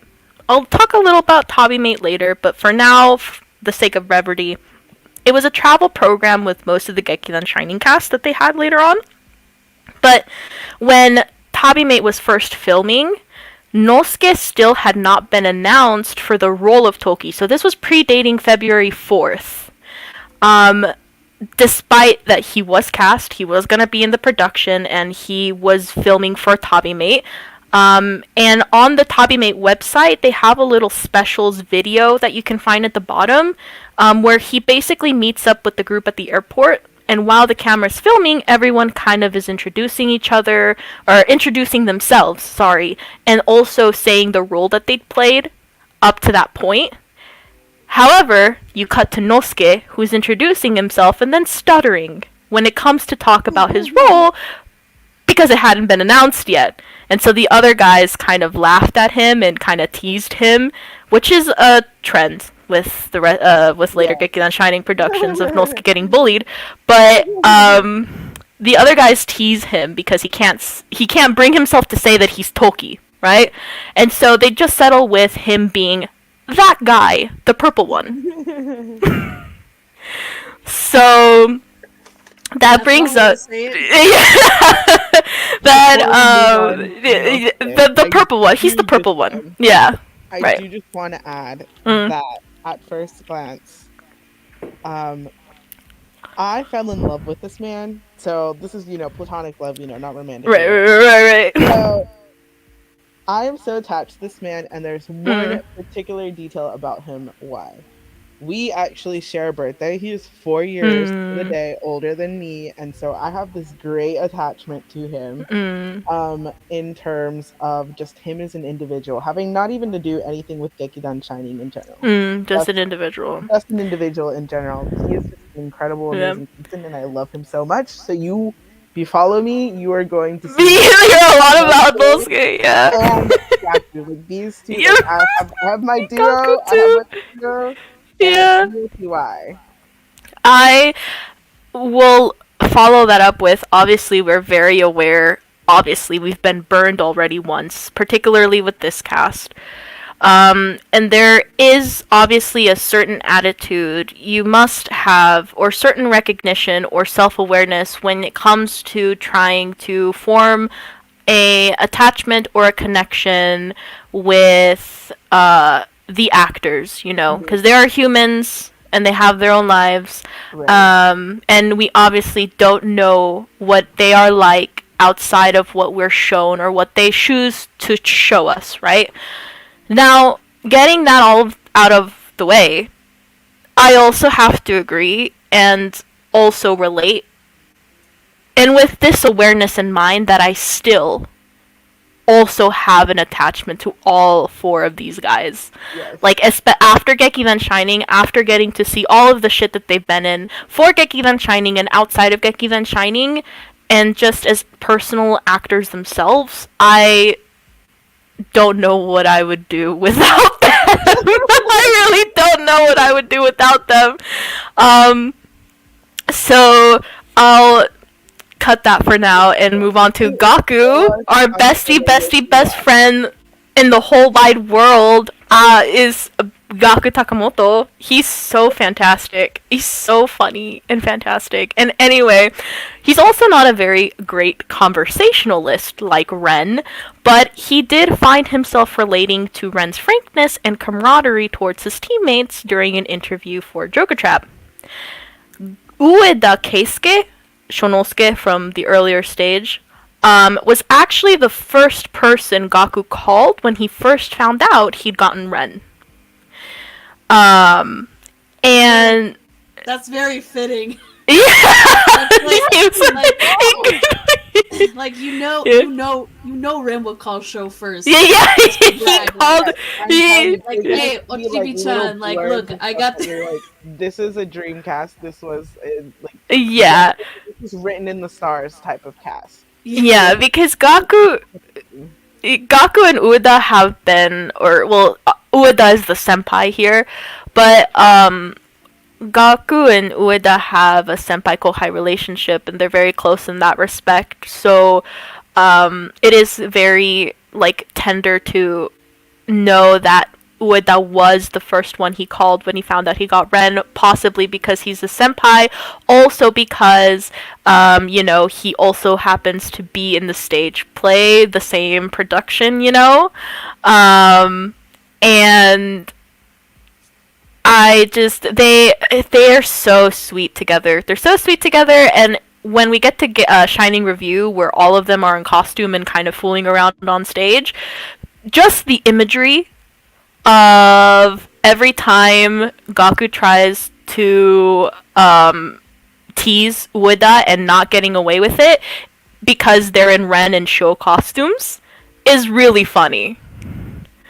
But also, one of the quotes that I will read out that was included in one of the interviews is that Gaku said, I can be a spy when I have to be for a job, but there's no way that I could be a spy as just Takamoto Gaku. Because I'm mentioning he's not a great conversationalist, and he quotes this about himself, because he is a bit,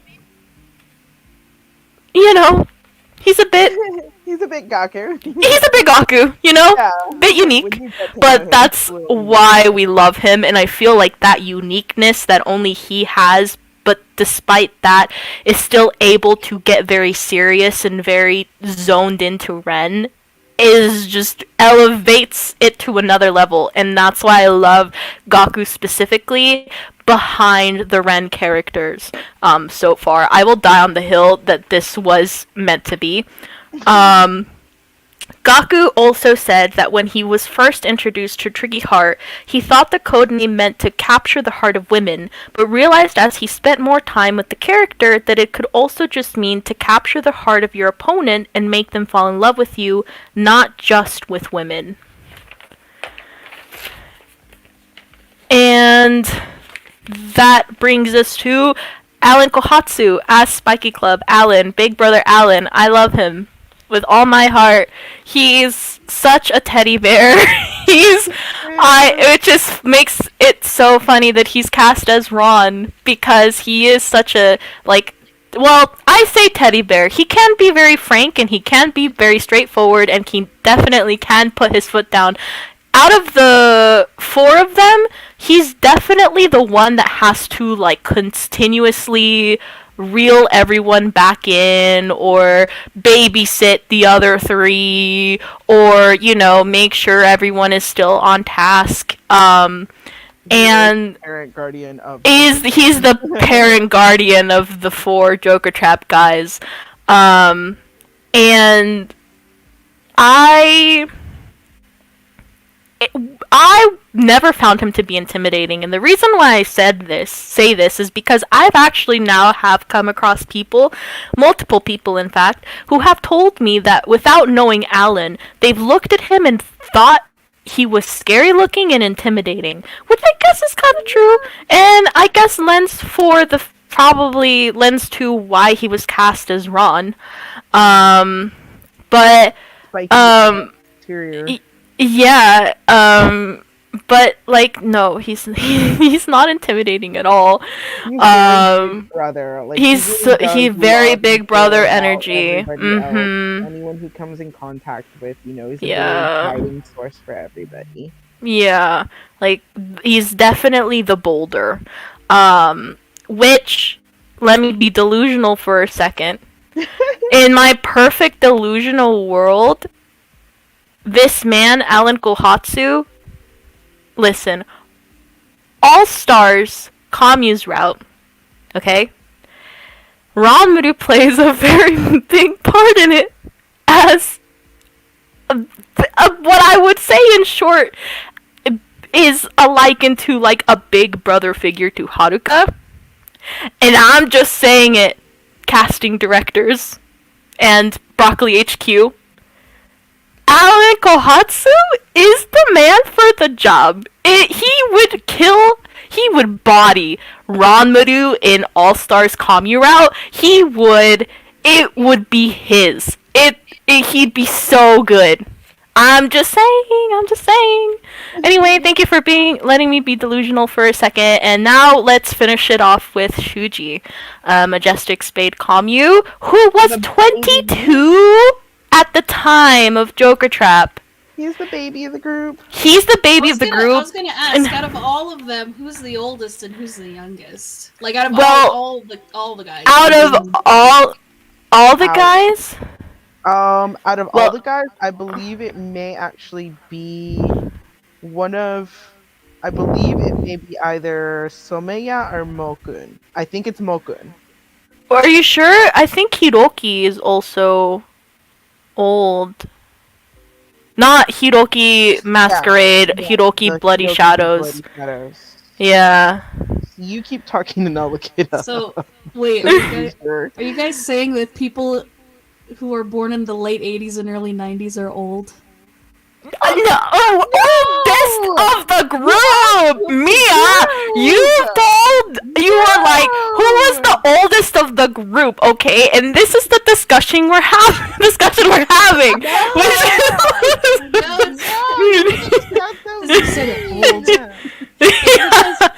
Well, also the reason I ask is because I'm also old. So No, I was born in 1993.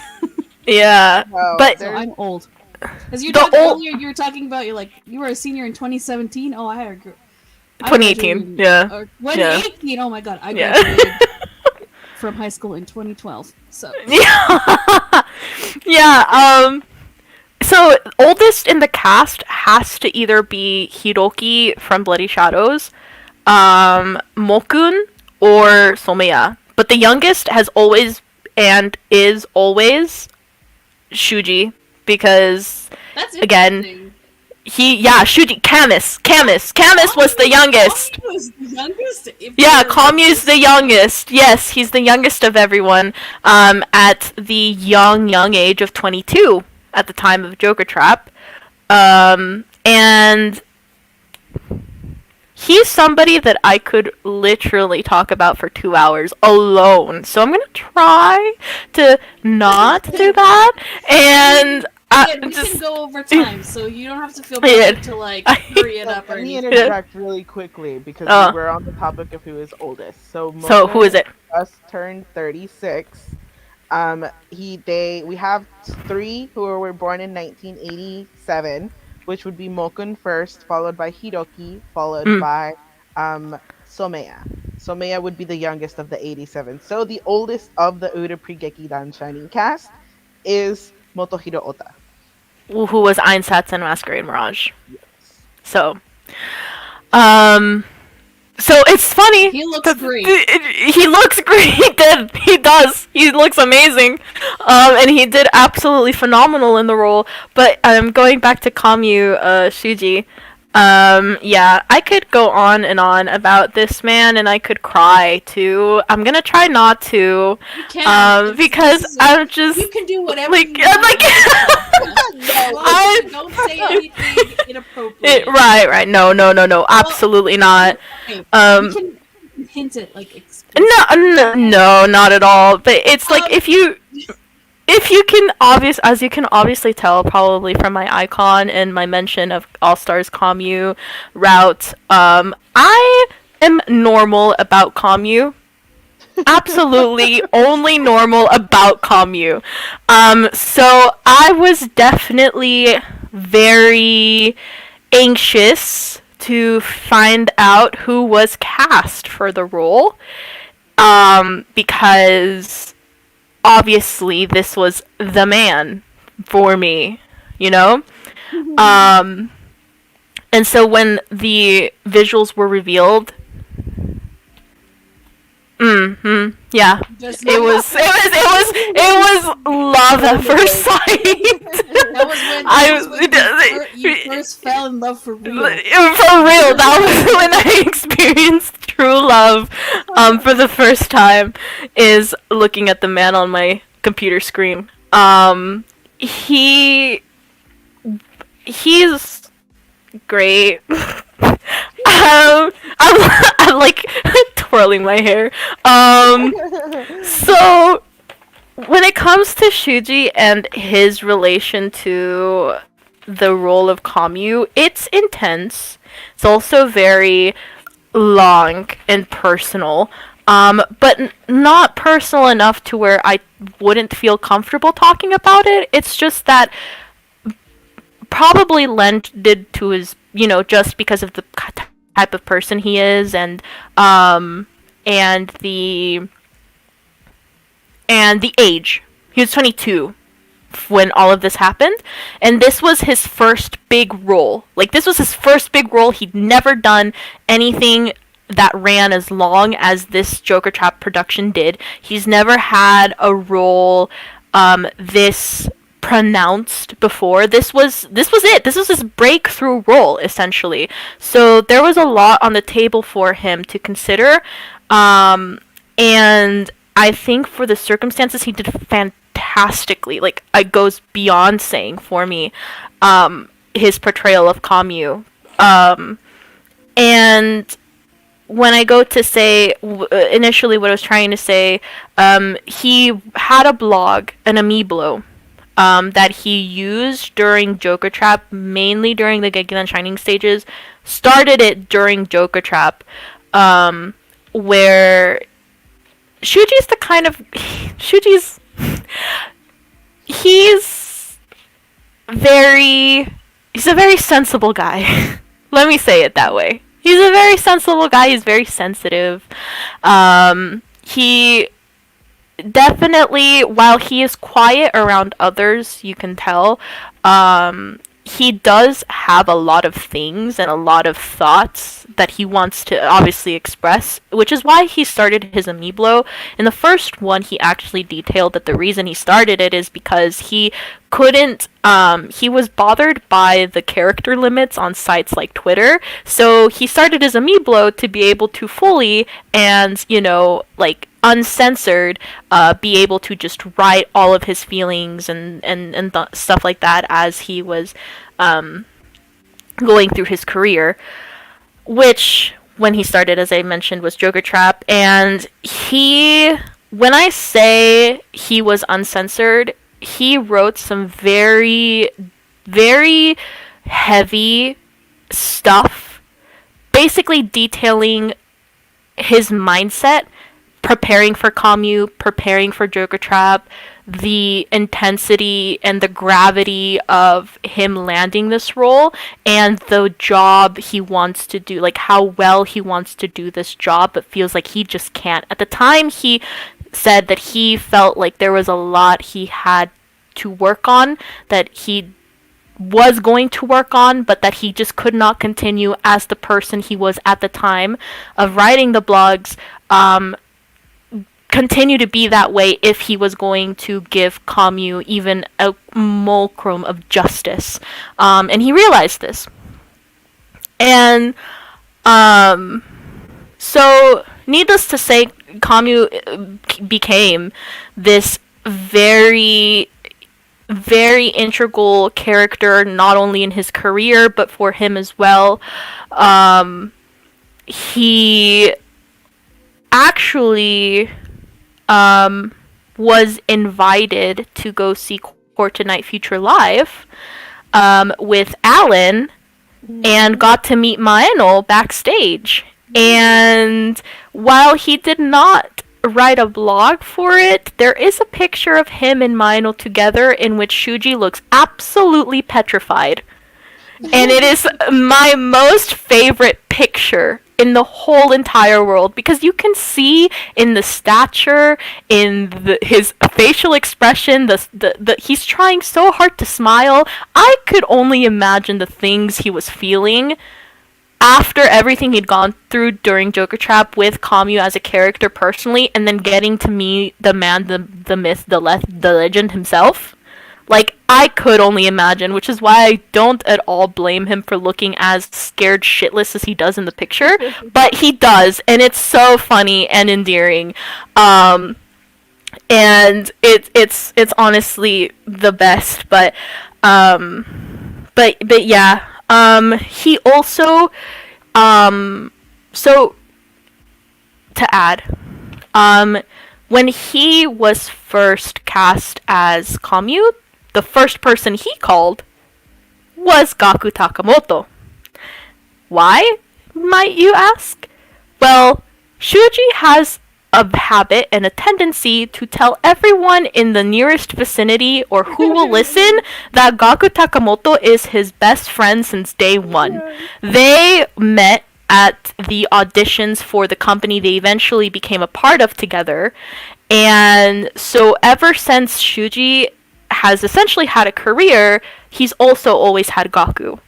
Eventually, Gaku did end up graduating from the company that they were both a part of, and honestly, even years after the fact, when I first discovered his like social medias, because he wrote his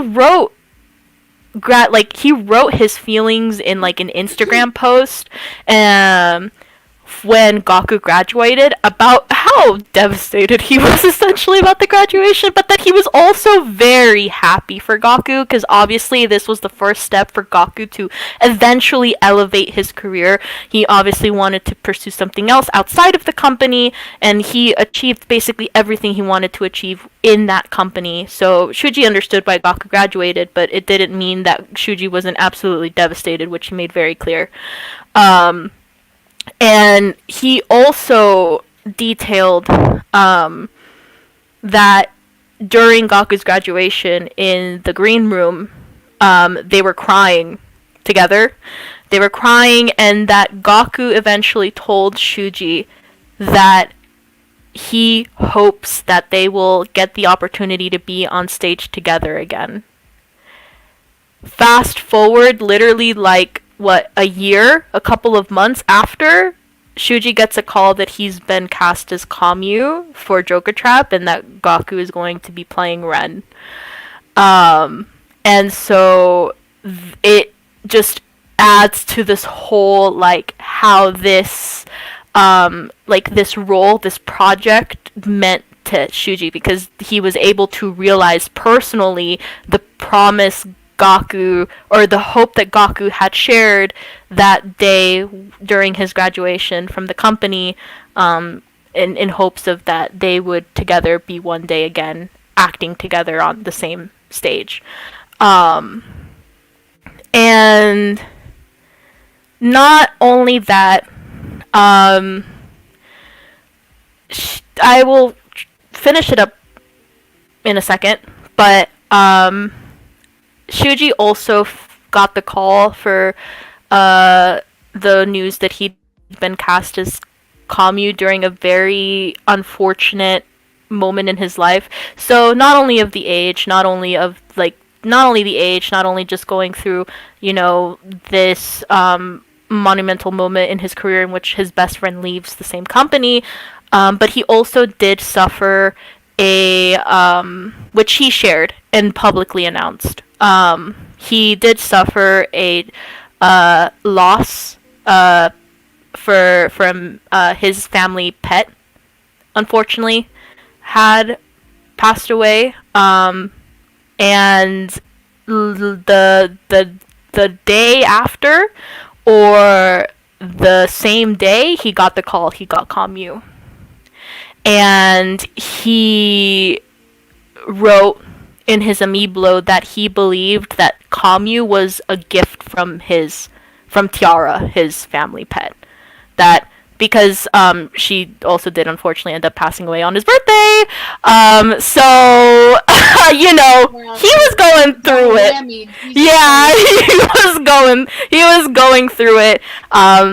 but he said that he believed that the role of Kamyu was a gift from Tiara, and the reason why he hadn't made this announcement or written this blog until after Joker Trap and Shining Review had completed is because he wanted to make sure he fulfilled what he felt was the gift, and he wanted to tell Tiara that, you know, he did it. He did it. It's done. He appreciates her for giving him this gift. So, and I'm sure that during character analyzation for Kamyu, yes, we're talking about Majestic Spade, but again, going back to when Kamyu is playing a character called Kamyu, there's only so much separation you can do, and there's only so much that the character can be individual of the origin character.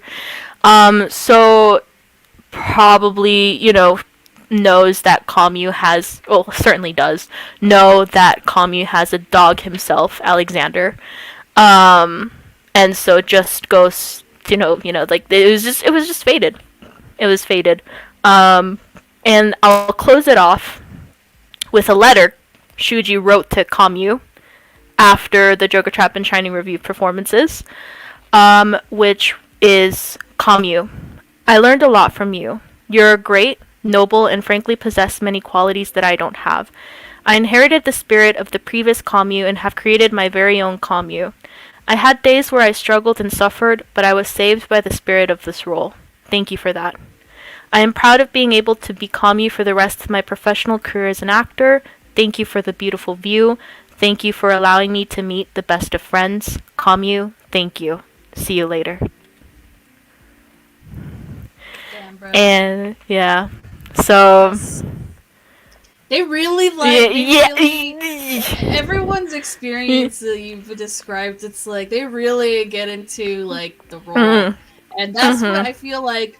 No, I haven't really seen anything, but I feel like just knowing that, it's like, oh, I know exactly like I said before, they know how to cast their shit. Yeah, they do. They know how to get the best people to embody like the role. Yeah, I just love hearing that.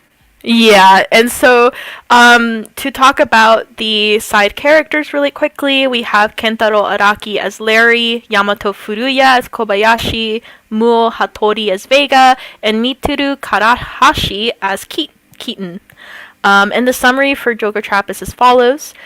This is a prequel depicting how Toki, Ren, Ron, and Kamyu began to work together in SAS. Researcher Toki awakes in an abandoned casino.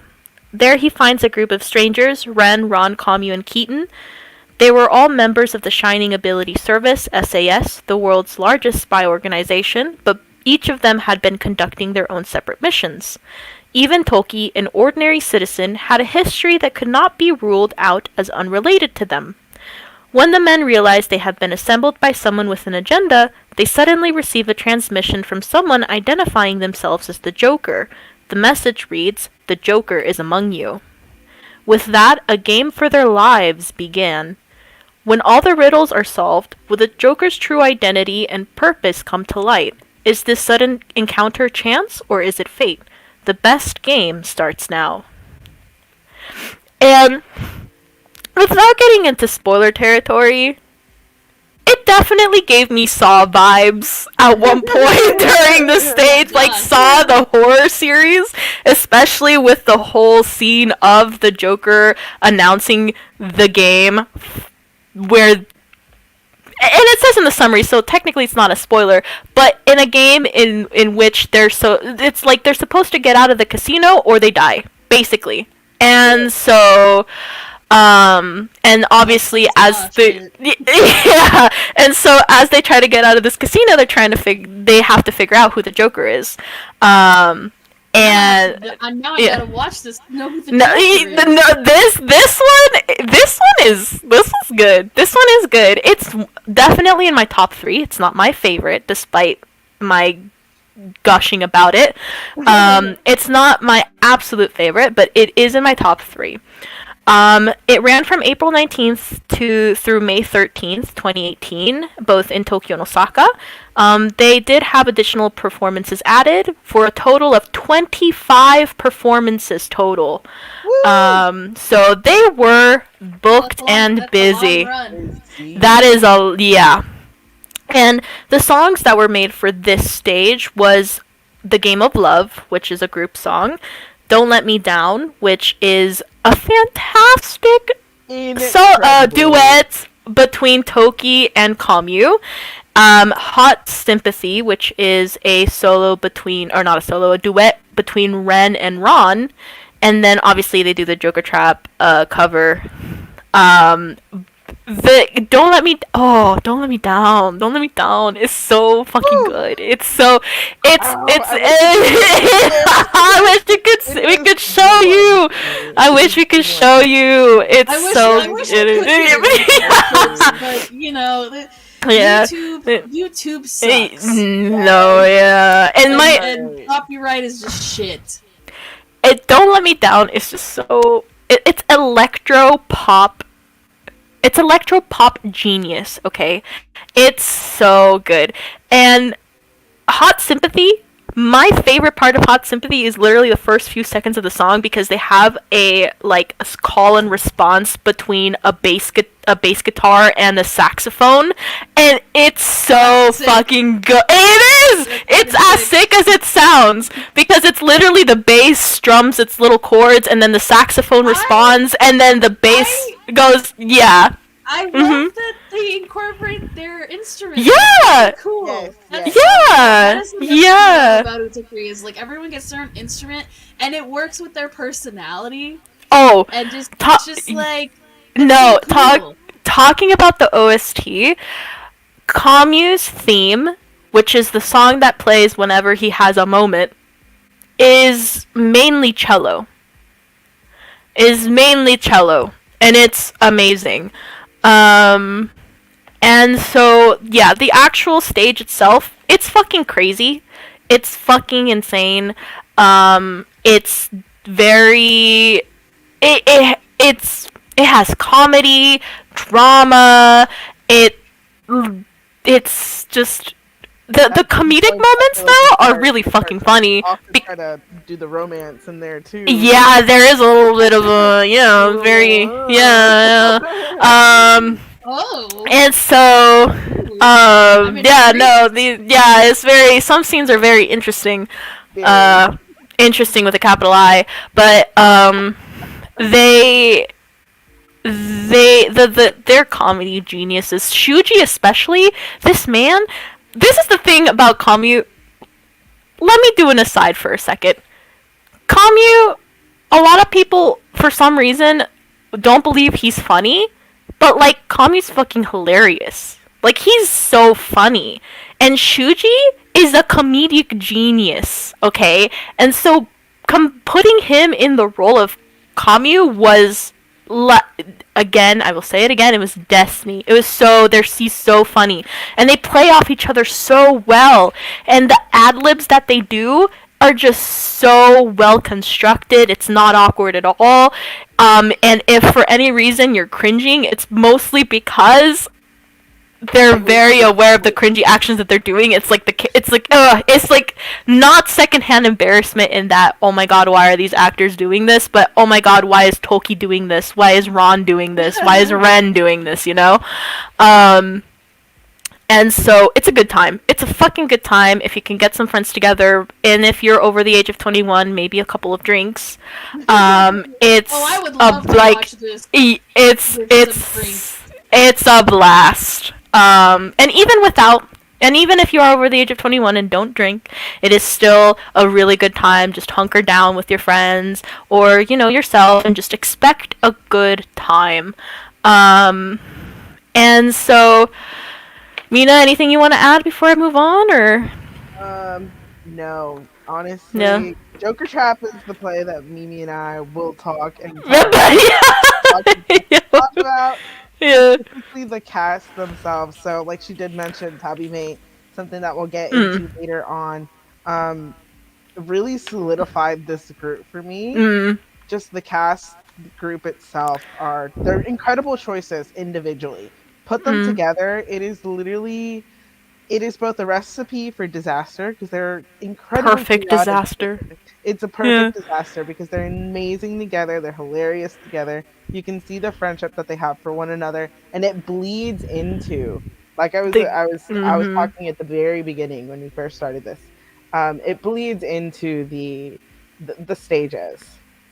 Free drinking game. It is a free drinking Yeah. game. I don't know, I man. don't know about a drinking game. But yeah. Let's be a little responsible now. Yeah. Exactly. Freya does say we'll end up being in the hospital. Yeah. Ooh, Alrighty, have you so seen I'm. those pictures? Yes, so we've Oh, gotten those are to so the cool. point where I will talk a bit about Koto and her experiences at the shows. So Ooh, I'm I'm gonna excited to go see this. ahead and start. So from here until I say end, it will be imagine Koto, or if you don't know Koto, imagine this is her speaking. But basically, it starts with it all started in quarter 4 of 2017 when the stage adaptation of Joker Trap was announced as the third installment for Gekidan Shining. The casting, directing, and execution of Shinobi Michi and Masmira had already shown me that the staff knew what they were doing, but there's always an extra weight to it when your favorite is going to be a part of the crew this time. I had little experience with the 2.5D scene in Japan, so it could be assumed that I wouldn't know the actor, regardless of who was cast. It took well into quarter 1 of 2018 the cast was finally revealed. It took ridiculously long in the midst of my anticipation, and as expected, I knew no one. I quickly searched up Nosuke on YouTube to get a good estimate of what he'd look like on stage and what his singing qualities were like. I was left fairly confident he was a good cast for Tokia. Either way, I had my eyes set on trying to go see the stage, so that ended up making my next goal acquiring tickets.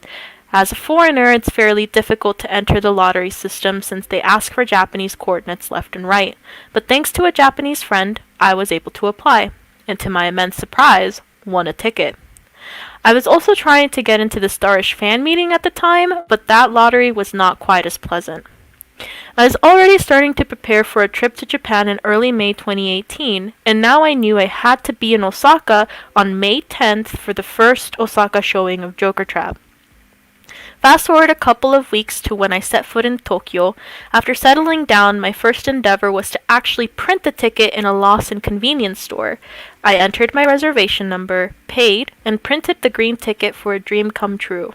I had, through some miracle, acquired a seat for both days of the Starish fan meeting, but once that amazing weekend was over, I left for Osaka.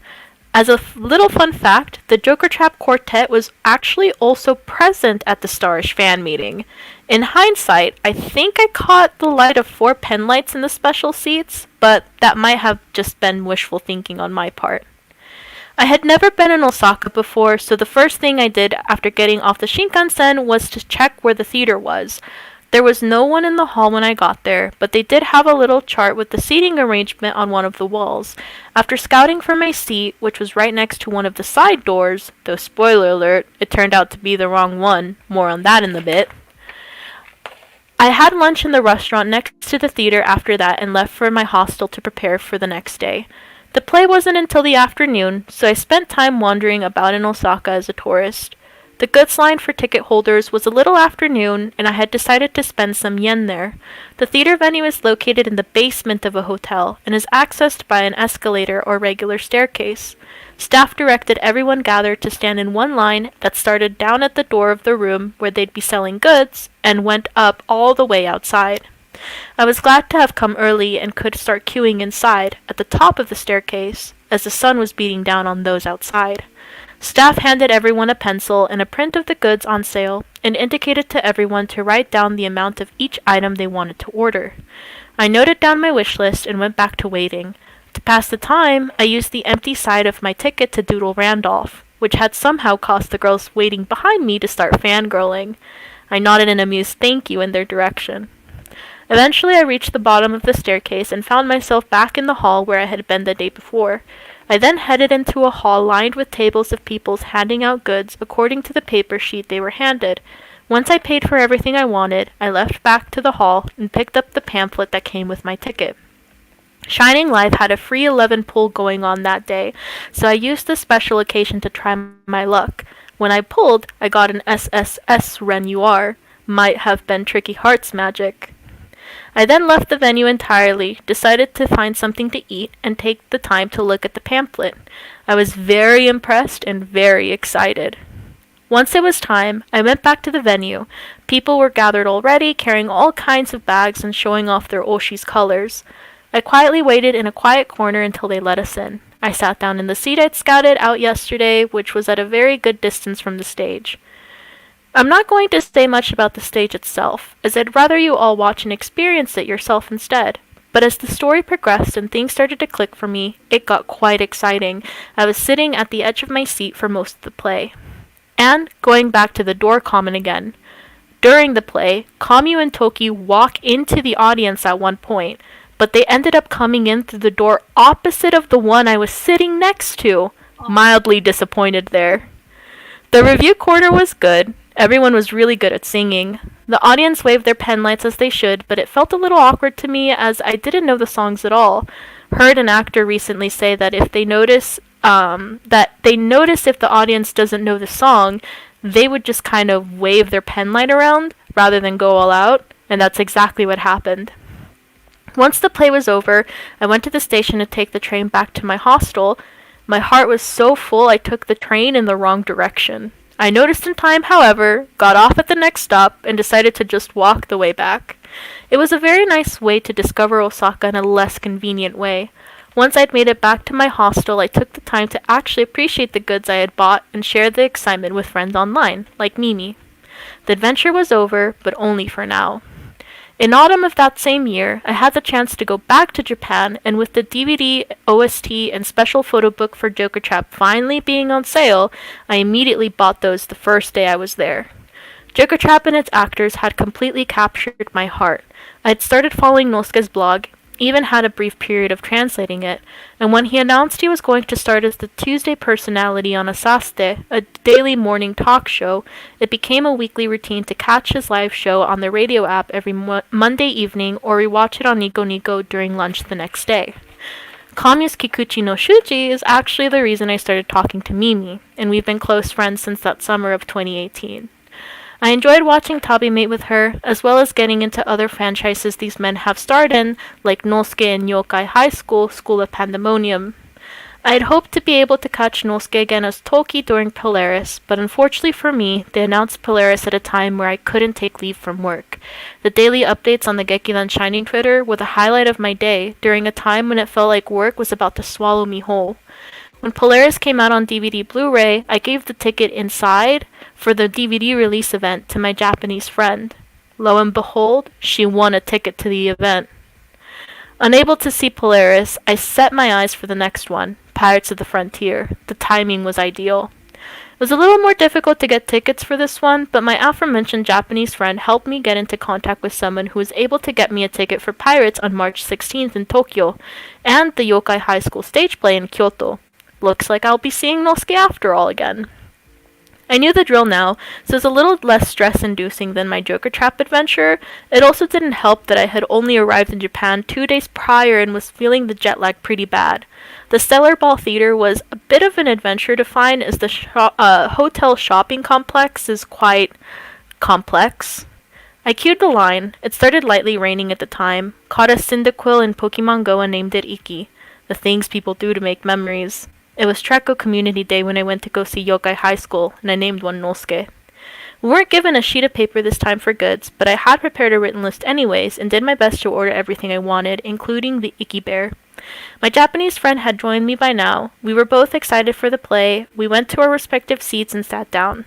The ensemble cast started to hype up the crowd well before the play started, and once it did, I was very happy to see Alan and Shuji again. Again, I won't say much about the story, but I loved it so much that I went back to the goods line after the play to buy the remaining Mulrow and White Devil Bears. Do not separate this main trio. I have seen all of the recordings of the plays by now, including the makings ofs and bonus material. It's wonderful to be able to relive the stories I've seen and get to know the stories I missed. It was interesting to see how a change of camera angle completely changes the feeling of a certain scene. There was one moment where all I could see was Tricky Heart's back, which I think really added to the intensity of the scene, but the camera angle and the recording was completely different, which made the scene feel different too. It's quite an adventure to go to a play far from home in a country that isn't your own. Getting the ticket is the hardest step of the process, but once you do, it's a trip you easily won't forget. It will soon be 5 years since I saw Joker Trap, but I still remember what I had to snack on while I was leafing through the pamphlet, which, for those wondering, was a chocolate roll, because I had trouble finding a place to eat and I needed coffee. I'm not saying you absolutely have to go to Japan, as it's not financially plausible for everyone, but getting the recordings is definitely a viable alternative. Start with one, something you like, something you know, starring an actor or actress that interests you. Even if you don't fully understand the language, there might be fan subs available. Gekidan Shining is so much more than a copy of 2D Udapri. It's a whole universe in and of itself, filled with people who are as passionate about the source material as they are about their jobs. They might introduce you to new adventures, new experiences, and new friends. In the end, though, nothing beats watching it from a seat in the actual venue, even if it is next to the wrong door. And that was Koto's message. So that was beautiful. That was great. Yeah. That's Koto. If you're listening to this later on, that's a great essay. It really is. That's like a really good essay, like topic. You know, like a long form essay. I really liked that. That was so cool to hear about. I love that. So let's look at the picture she took while she was there. So as you can see at the top left, she has her ticket cute. for Joker Trap with Toki and Haruka, and then on the right is the actual theater she went to go see Joker Trap in, and the bottom left being a picture of the seating arrangement, and her seat right over here, which the door she was talking about is over here, but there's also another door over here, which is where they ended up coming out of. The other door. So yeah, much their disappointment. Ooh, so this is cool. the staircase about you have to go down to access the actual theater, and it looks like this when you get up to the front. So like this is the basement. You go up all the way down, all the way to the actual entrance theater, and this is how it looked like at the time of Joker Trap. And this was a picture of the good she got, which was the Toki Bear, and then she took a picture from her actual seat in the venue, so you could see how close to the stage she actually was. So these are pictures from her time to go see Pirates, and the ticket for it, and the venue, her entering the venue, and the poster that they had showing for the actual stage. She doesn't have as many pictures for her time at Pirates as she did for Joker Trap, but these are the ones she provided for it. But yeah, that was the little thing, and so yeah. I'm not sure if you would like to continue, but I mean, there's a lot more to cover, some more ground to cover, but we definitely got through the first 3 stages, the first main 3 stages. So I mean, okay, what if you guys, and this is for chat too, what do you guys think we should do? Should we do like a part 2? Would you, my lovely guests, be willing to come back for a part 2? Absolutely. I'm not done. I'm not done here. So yeah, absolutely. Okay. Just because, I don't know what time it is where everybody else is. Right. So, I don't want to keep us for much too long. I'll keep us for a little bit longer just so I can read everyone. It's not related to this. It's I have the thing I need to read. But okay, so people would like to have a part 2. So okay, what we can do, it won't be the next episode because I already obviously have, right, a guest kind of lined up for the next episode. I still don't know what we're doing, But I have 2 weeks to figure that out. But if you would like to come back for episode 5 of the podcast. I will be here. Yeah. Or So episode 4, sorry. sorry. Episode 4. Episode 4. Yeah. This No, is I. episode 2. No, I will make myself available. So. And Same you, here. Mina? Yes, Okay. same here. Maybe, Not a problem here. and then if Koto has extra words she wants to contribute, Yeah. more than welcome to. Okay, so if we're gonna do part 2 for episode 4, I just need to see what date that would be, just to. Okay.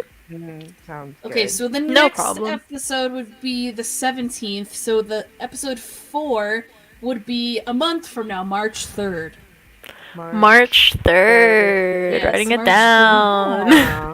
So if you guys want That part gives 2, me enough time to yes, get everything settled. Yeah, perfect. yeah. So if you want to add anything or do extra stuff for the next one, go for it. We'll do a part 2. So there's gonna be a 5th. Yes, there's gonna be more than 5. Come on now, guys. We're just scratching the surface. No, of anything this is we- nothing. Yes. This is Okay. nothing. Yeah. Look This- at the slideshow. guys, We're I wanna at talk- slide 8 of like 20, almost 30. Yeah. There's so much Exactly. more that we can Utano definitely podcast will be touch around into. forever. Yes. Guys, I want to talk about the live stage shows. Like, are you kidding me? And there's like 7 of those. Okay. Yeah. So like, I have, and those I have seen. I have 2 of those. I have copies of 2 of those, physical copies. So like, come on, guys. Like, don't worry. This isn't good. Like this, Utano We have podcast is gonna content. end. We have content for a while. Yeah, Yeah. we have content, guys. I want to do things where one episode we're doing a Seiyu spotlight. Like that's what I want to do. Yeah. I just want to talk about Seiyu, or whatever. Yeah, this is just episode 2 of so many more Yes. to Come. There's Yeah. so Yes, many- and if you guys want to be guests on anything else, like not just about Gekidan Shining, but about other things, like I don't know if you guys have seen the live shows, the stage. We I have. yes. Yeah, we Mimi have. and I, one of the first things when we met, is what we actually did. We did bond through watching the lives together. with The a group actual of live friends. stages. Yeah. So The if actual y'all live wanna- stages that we If did. you Yeah. want to come back, for, Yeah, there's 10 lives. I forgot about the extra ones. I'm sorry. I know there's more than 6, or 7. But yeah, like, if you want to come back to talk about that, you are more than Yeah. welcome to come back. Definitely here for that, yes. Because I have things to, I've seen the lives, so I have more commentary that I want to give in terms of my favorite performances. Spoiler alert, one involves a fucking hoverboard. That one's my favorite. Give me true love. Yes, I fucking Yeah. I fucking love that song so much. Yeah. that man's dedicated, man. I love it. I love it so much. Okay, so we'll do a part 2, and that's gonna be episode 4. Because episode 3, I still don't know what we're doing. If you guys want to leave in the comments, what should I do for episode 3? I got 2 weeks. I got someone lined up to come on and talk about something. I don't know yet. And talk. Any something Uchiha related. Yeah. Please leave them in the comments. And if you're listening to this after we've ended the live broadcast, go ahead and give your suggestions in the comments. And of course, Mina and Mimi are also welcome to give me suggestions also for any episodes, honestly. Yeah. You guys wanna As give soon as I think of suggestions? something. Yes, because you guys Give are the us first some guests. So Yeah. I'm Alright. open to input from you guys. Because you know so much, and I'm very impressed Yeah. with all of your knowledge. I'm very, very impressed. This is a great presentation. I'm really enjoying it and just learning about it. Thank you. So, okay. So, I'm not going to share my screen just because it's just annoying. And I don't want y'all to see all my emails that I get because that's cringe. I get a lot of stupid emails. Okay, so just to reiterate from last time, this is just me ranting. Let's rant, bestie. Come on. So What's going on? Y'all know that I am annoyed at High Dive, okay? About the Stars Tours tour and shit. Right. But how they did not bring it to as many cities as they did with Module of Kingdom. And again, I know High Dive and Sentai are like the same company, but I guess the person that ran it last time is no longer working there, or they didn't put them on this project because What? it's been like it is not as good as last time. No, the rollout was kind of was lacking for when sure. they and High Dive doesn't answer my ads to them on Twitter, so that's why I emailed them again. Here's my email. I wrote this at work, so don't tell my boss. I wrote this at work while I was supposed to be doing other things. So I wrote them an email. I said, "Good morning. I've sent you an email before, and frankly, I wasn't completely satisfied with the answer I received. While I appreciate you getting multiple screenings of Maji Love Star Shores, the answer to my previous inquiry was unsatisfactory. I live in Texas, the state that had the most screenings. However, I live in El Paso. I don't know if you guys know where El Paso is, but I'm in the little teeny tiny corner, like in the west of Texas, okay? Other people in Texas always forget that El Paso exists for some reason, even though, we're like the 6th largest city in the state. Anyway, and I live on the border, okay? So that's also important. I'm not sure how far y'all think that is from the rest of the state, but it's around 6 or 7 plus hours from every other It's like major California, city by basically. car. Yeah, California is closer to El Paso than, like, Austin is. By car. Jesus. Okay. In Texas, I did not know that. In Texas, we measure distance by time, by hours. I've heard. Yeah, if y'all don't do miles, you guys do time. I have heard about that. Do it by time. I can drive for 7 hours and still be in Texas. Okay. I've heard, yes, that's insane. I wasn't going to buy an expensive plane ticket to go to San Antonio or Pflugerville. Good job on that one, by the way, if you guys don't know. Oh, one of yeah, the Pflugerville showings got canceled because they sent the movie to the wrong movie. Yes, yes, I did hear about that. So, I'm pissed for those people. But they did end up having it after all. I mean, only one showing, but they did end up eventually having one showing, yeah. They did have it, so I'm glad they still got to see it, but still, that's really annoying. And then come back.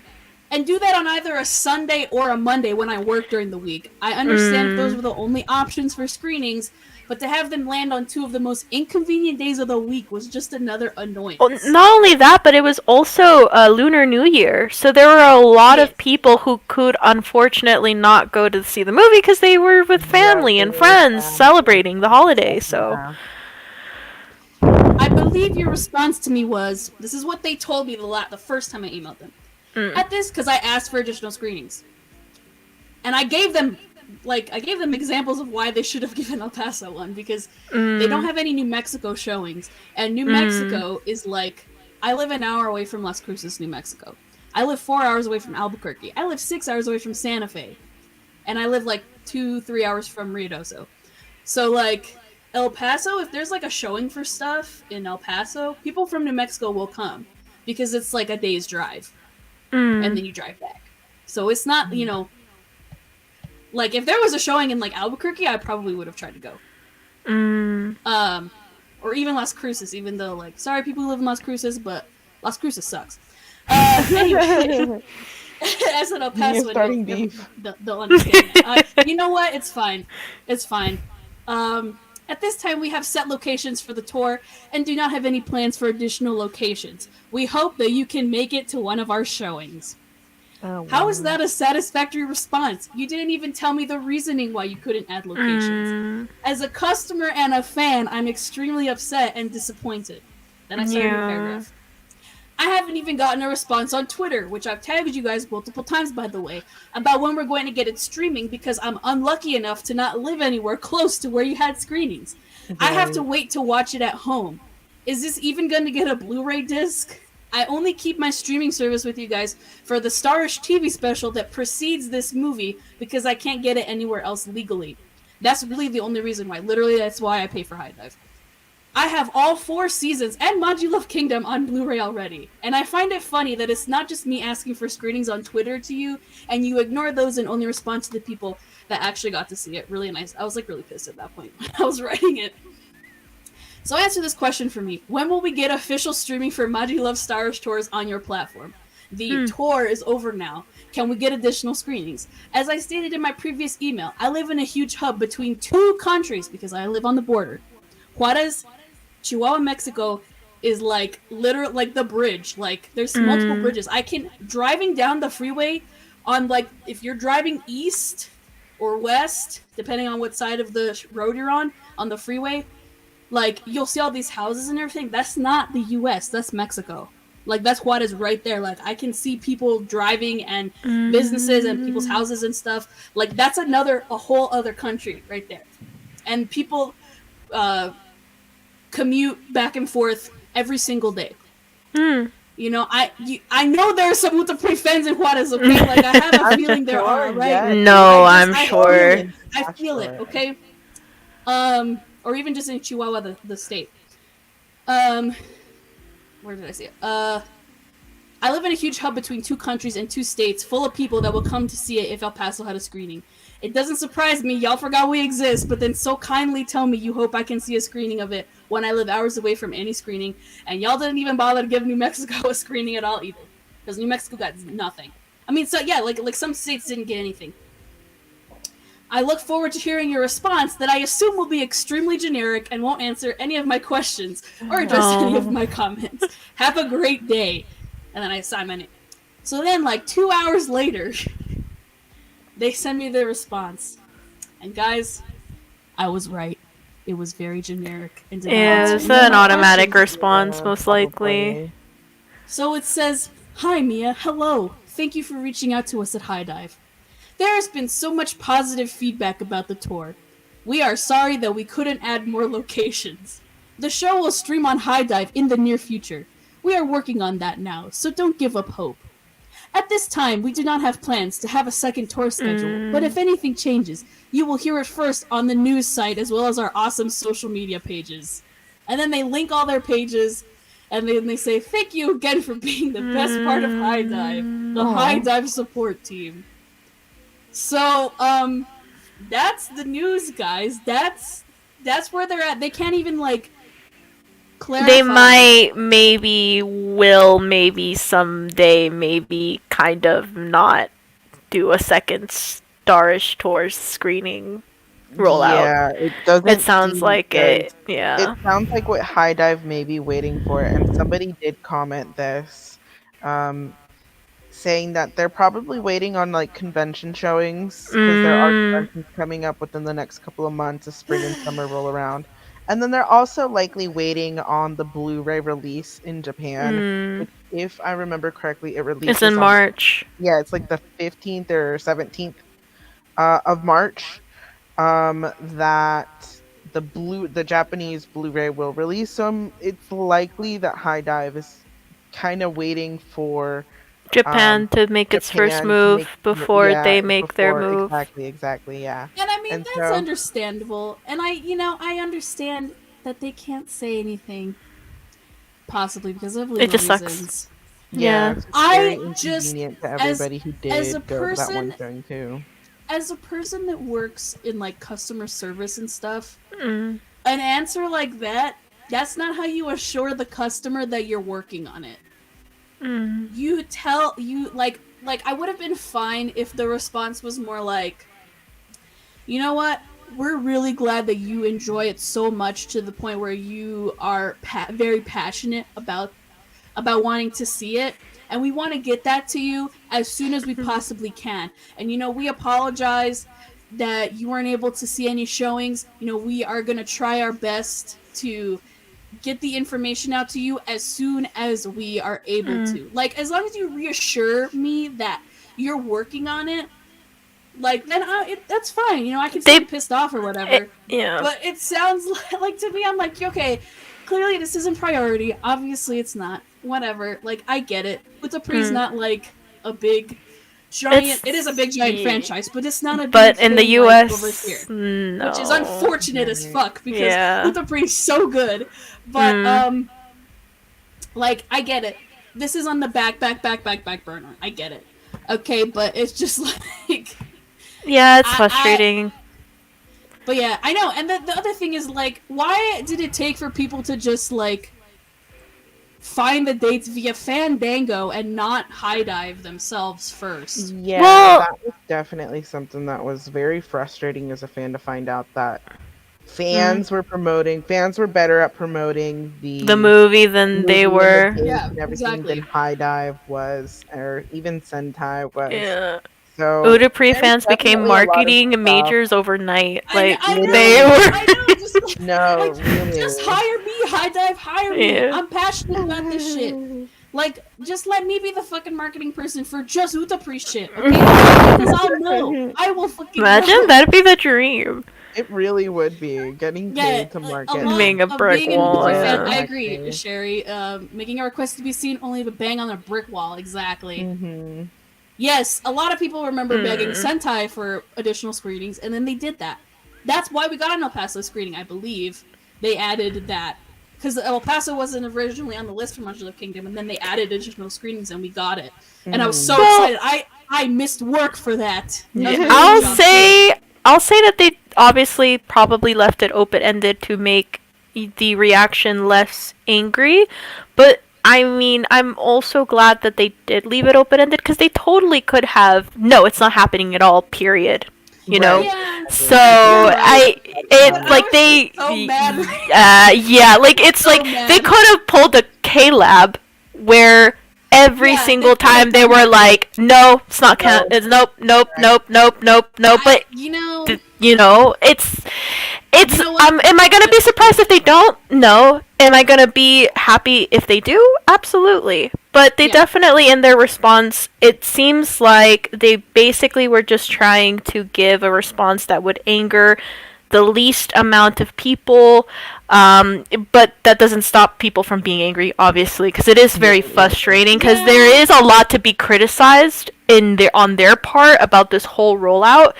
But to give credit where credit is due, they did not just say no, period, and end it with that. So Yeah, it's, I mean, I'm just very passionate, guys. no, of So, course, no, Yes. yeah. Can't be a fan if you're not I passionate, for sure. as as someone who got to watch Module of Kingdom at the Anime Expo. Anime Hmm. Expo premiere, that's what I mean, maybe we were spoiled because also that was 2019. Okay, that was before all this Mm, crazy shit happened in 2020. Hmm. So I understand, but I I just know. want a streaming date. I want to watch it on my little Mm, shitty ass TV right here, okay? Like in the dark. well, I just want to watch it. I just no, want for to do that. real. But fortunately, they are streaming on Unext already. So That is Japan is true. already having their streaming period for the movie. They have a release date for the DVD, which is in March. So hopefully, this is all going to just bring good news eventually for the international Starish fans and Udapri fans who are waiting for the Starish movie to come out. It's just the Starish Tours movie to come out through streaming through High Dive. It's just, I know, taking a little bit more time than like like wanting it now. I get it, but yes, but they are streaming on Unext already. So there's it's the time is soon. The time really is soon. But I'm Yes. really yeah. I'm really thinking that they have to wait for Japan to kind of finish out Mm. before they decide, because at then it kind of becomes a international fan versus national fan. JP will always, in terms of stuff like Come this, first. come first. This is where they, Mhm. quote unquote, let's say they earn the best here Mhm. at home, Yeah. their home, versus international. You're always taking a risk, so it's easier to do something with like smaller showings than it would be to Mhm. decide to open 2 to 3 Yeah. different venues in every single state of the US. Yeah. That's 50 times whatever, and then end up having some type of failure. They're kind of Mhm. playing a safe card here. Mhm. I For think sure. if it always sucks having to hear stuff like this, but being patient does eventually lead to something. And then, we do still have the channels of Twitter DMs, even Facebook, Right. I'm sure, as well as emails. I'm sure eventually we can probably give them a call too if they have some type of phone. Right. We can give them a call in order for us to get Yeah. more information, on future events and stuff like that. This is only the second time, Broccoli has decided to bring something Mhm. overseas. This is only the first Mhm. time they decided to do it, not having like an Mm. convention premiere Not because having of a such a low convention season. season. No. Yeah, not they brought Star Tours over without having for us to wait for um any type of convention like Anime Expo, like we had to for Mhm. Magic Love Kingdom and stuff like that. So I think, given the time frame that they've been kind of operating from, we may start to hear stuff more in conventions, and then Soon. post conventions, we may Mm. also hear about reruns. That the second tour Or the release of the or the DVD release of the for DVD Yeah. for I the mean, sub version. I yeah, expect a Blu-ray at Yeah. some point with official subs because Magic Love Kingdom eventually got Yeah. one. you're right. It's just I And hate waiting. I know. And another thing to be hopeful about, is Agematsu has been very vocal, especially recently, about bringing Udapri internationally. And if for those who don't know, just within the past few days, more albums from the old Udapri discography I has did become see that. available on Spotify. They So finally joined Idol they 7 projects and all the other Idol shit with putting their shit internationally. Finally, Utapri, you Yeah, finally it's did been it. about like Yeah. 4 years. Not all albums are available, but Legend Star album and Revolution's albums are now available internationally on Spotify. And so I believe Agematsu really is pushing for this international wave that is long since been coming. But it's just, again, Japanese fans come first and then we come second, and unfortunately we just kind of have to live with that Well, I feel until really bad for I would like all the actually hope European Yeah. fans because they because I get do jack want shit people when we to. make it. Yeah. Yeah. I would actually hope to be Yeah. second because they have their trial Yeah. run with the JP stuff, Right. and I would Right. prefer for them to take their time to give us translations Like and stuff. actual At quality product. exactly, and so Mhm. I don't mind being put on the back burner as an international fan. It kind of just comes with the territory. Territory, yeah. Being a fan of international stuff, it doesn't even have to be specifically Japanese in this context. Mhm. It can be literally anything else. It kind of comes with the territory. You do have to know that priority does come to the home country. That is who they cater to, Mhm. but they do, some series do welcome the international um, fandoms, Market, and yeah. yeah, exactly. And so, it even started with Yeah. being able to get the anime subbed. That Yeah, in it's itself, because there are some, they didn't have to do that. They Yeah, also didn't have to release the yeah. DVDs in the US either, subbed and everything. So, we'll take it, our Yeah. it is victories. nice being able Yeah. to enjoy the official like U.S. Blu-rays and stuff Mhm. with all that. Yeah. Even Yeah, the though even Japanese, though the yeah. licensing distribution with Utapri is Yeah. fucking weird Right, now. yeah. It's I, really, yeah. I, where is season 3? High Dive. Yeah, the Japanese What entertainment happened? industry is definitely self-sustaining for a reason, and so any international openness or welcomeness is definitely considered a privilege. But that being said, I do recognize that there are things that we can absolutely complain about, that are valid criticisms in regards to the catering of international fandom. But yeah, we're kind of at their mercy at this point. We just have to be nice and hopefully wait and you know and All show them right. that yes, we we Yeah, they may we also deserve it. something like Anime Expo again, and they Yeah. decide to bring the Yeah. city Exactly. over or Right. something. Anime, Maybe just not do just it. one or two. Maybe they might just bring the whole crew over, like Yeah. God. Oh my So, god. See, you that's the only know, reason why I go to anime expos when they announce guests that I really want to see, like Japanese guests. mhm. So, if they do it again this year, I'm going to spend all of my money. I'm going to that and going to Yeah. Disneyland I because already have my Yeah, ticket we already, acquired. yeah, we have our We're tickets already now. booked for AX. We're gonna be going regardless, so Yes. my thing is like I turned 30 this year, so we're going to try to go to Disneyland for my birthday. I've never been on my birthday. My birthday's in Ooh. September. So, I've never been able to travel anywhere for my birthday because of school and stuff. Okay. But yeah, if I get to Oh. go into California twice in the same year, like 2 Yeah. months apart from each other, I don't know if that's possible, but Make it so happen. if you're gonna do it, So if you're gonna announce that you're bringing it to Preseu again, do it next year. So I have money to save. Let me just highlight a few comments, and then we're gonna end up. Okay, I want Broccoli to open an international branch and hire me. I want to spread with the pre to the world. Same. Oh, big mood. I'm about to just move to Japan at this point. I mean, say I haven't been studying the language, but I'll just move there, man. Say here. The world deserves them. They do. Make a presentation called "Why with the Pre." Worldwide. That's this podcast. That is the for. That's what the podcast is for. Trying to do who's Hiji Is this Kawasato, like your slideshow?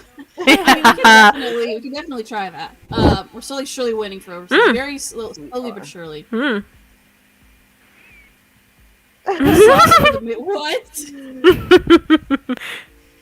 I was really surprised they brought over the. Yes, which I also went to. Yeah, it was so fun. This last year, but that was super fun. I didn't have a pen light though. I bought mine after the fact. No, but it's fine. I could use it for the next. We were locked and loaded. Yeah. Mimi's, I guess our shared friend became very well known. Well, at the little shop that they had. He was very at the Type Zero booth. Yes, my best friend.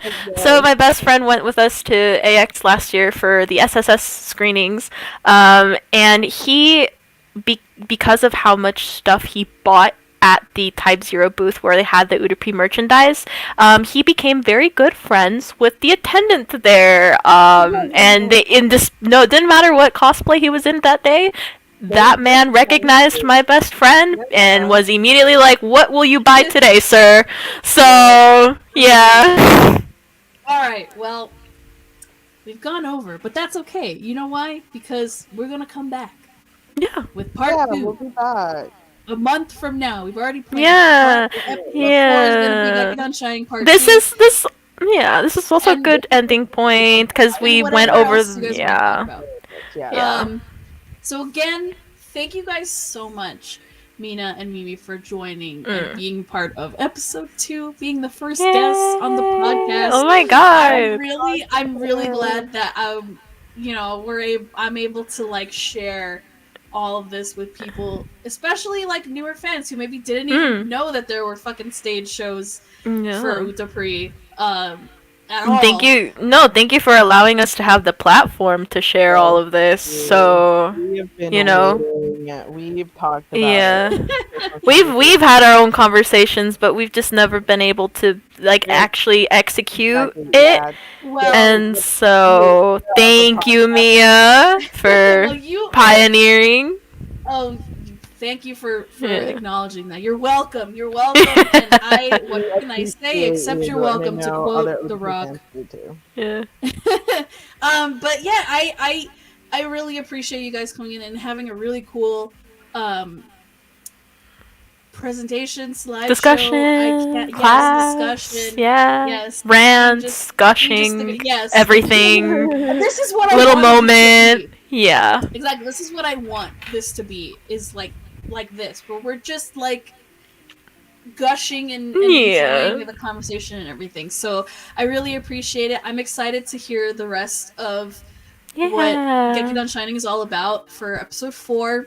Again, if you guys ever want to come back for another episode, you know where to find me. Just ring me up. Welcome. I will be back. You have your contact. I definitely know. Just slide into the DMs and and be like, okay, bestie, when's the next one? I definitely know. When we get to say you spotlight, I can see who your favorite characters probably are by your profile pictures. So I can definitely guarantee that you would have a spot at the table, at the round table. We have a Seiyu spotlight because that's what we're gonna call when we're talking about the Seiyu. We're gonna do that. But if you want to come on for the live stages as well, Seiyu, for sure. I would love to have you guys back. So we can just talk and gush about it. But anyway, gotta end it. So Yeah, we gotta end thank it you someday. guys. One day. Yes, Yeah. thank you guys for joining, and thank you guys for being in the chat and being awesome and being respectful and giving some good ideas. And I really appreciate you guys tuning in. And for those that are listening after the VOD is up, thank you for listening and taking the time out of your busy day to just sit around for 2.5 hours and listen to us talk and Yeah. enjoy and just spread the love of Utapri with Udupri everyone. We love the appreciate happy We your love attendance. pulse. Utapri. Yes, happy Yeah. pulse. Um, yeah, all of that. I wanted to start doing the dances, but I'm gonna try not to do that. So that's where we're gonna end it. Again, you guys can follow Mina and Mimi and Koto on Twitter. Their usernames are in the description, and of course, you can also follow me. I do this podcast every 2 weeks on Fridays at 7 p.m. Mountain Standard Time. So if you want to come back, you can definitely come back and enjoy. And if you guys want to be in the chat for the next episode, you're more than welcome to. I would love to see you guys in the chat. Okay, you want in on the lives too. Well, Maya, you gotta DM me. We'll talk about it and we'll see if you're available when we start talking about that. Um, I'm also just announcing. This is just for in general anime stuff. I am going to be going live and roasting the Crunchyroll Anime Awards once again, like I did last year and the year before, and I think 2020. I can't remember. With my good friend Danny, I believe she's coming. I don't know if Chantal's coming, but yeah, if you guys watch my channel, you know who those are. So we're gonna be roasting them live, hopefully Ooh, live, because spicy. last year they just put out shitty little videos of who won, and this year they're not doing that. They're going back to doing an actual award show. So we're gonna be roasting it because I mean, literally, like the same 4 shows were nominated for like everything. Oh So no. we'll find out what happens. And that's gonna be like March 7th or something like that. I can't remember when it is. It's on a Monday, so it'll be after this part 2 of Gekidan Shining. So anyway, like you guys will learn, but I'll post about it on Twitter. But if you want to follow me, again, my links are in the description, and you can listen to me and see me simp over Junichi Suave whenever you want. I have a TikTok also where I post more often than YouTube nowadays. But yeah, I'm gonna end it here. Thank you guys once again for joining. Thank I you. love all of you. Yeah, and you'll find the music more beautiful than Kiss here again next episode. So bye guys, have fun, stay safe. Bye. See y'all later. Goodbye. Good night, everybody. Bye.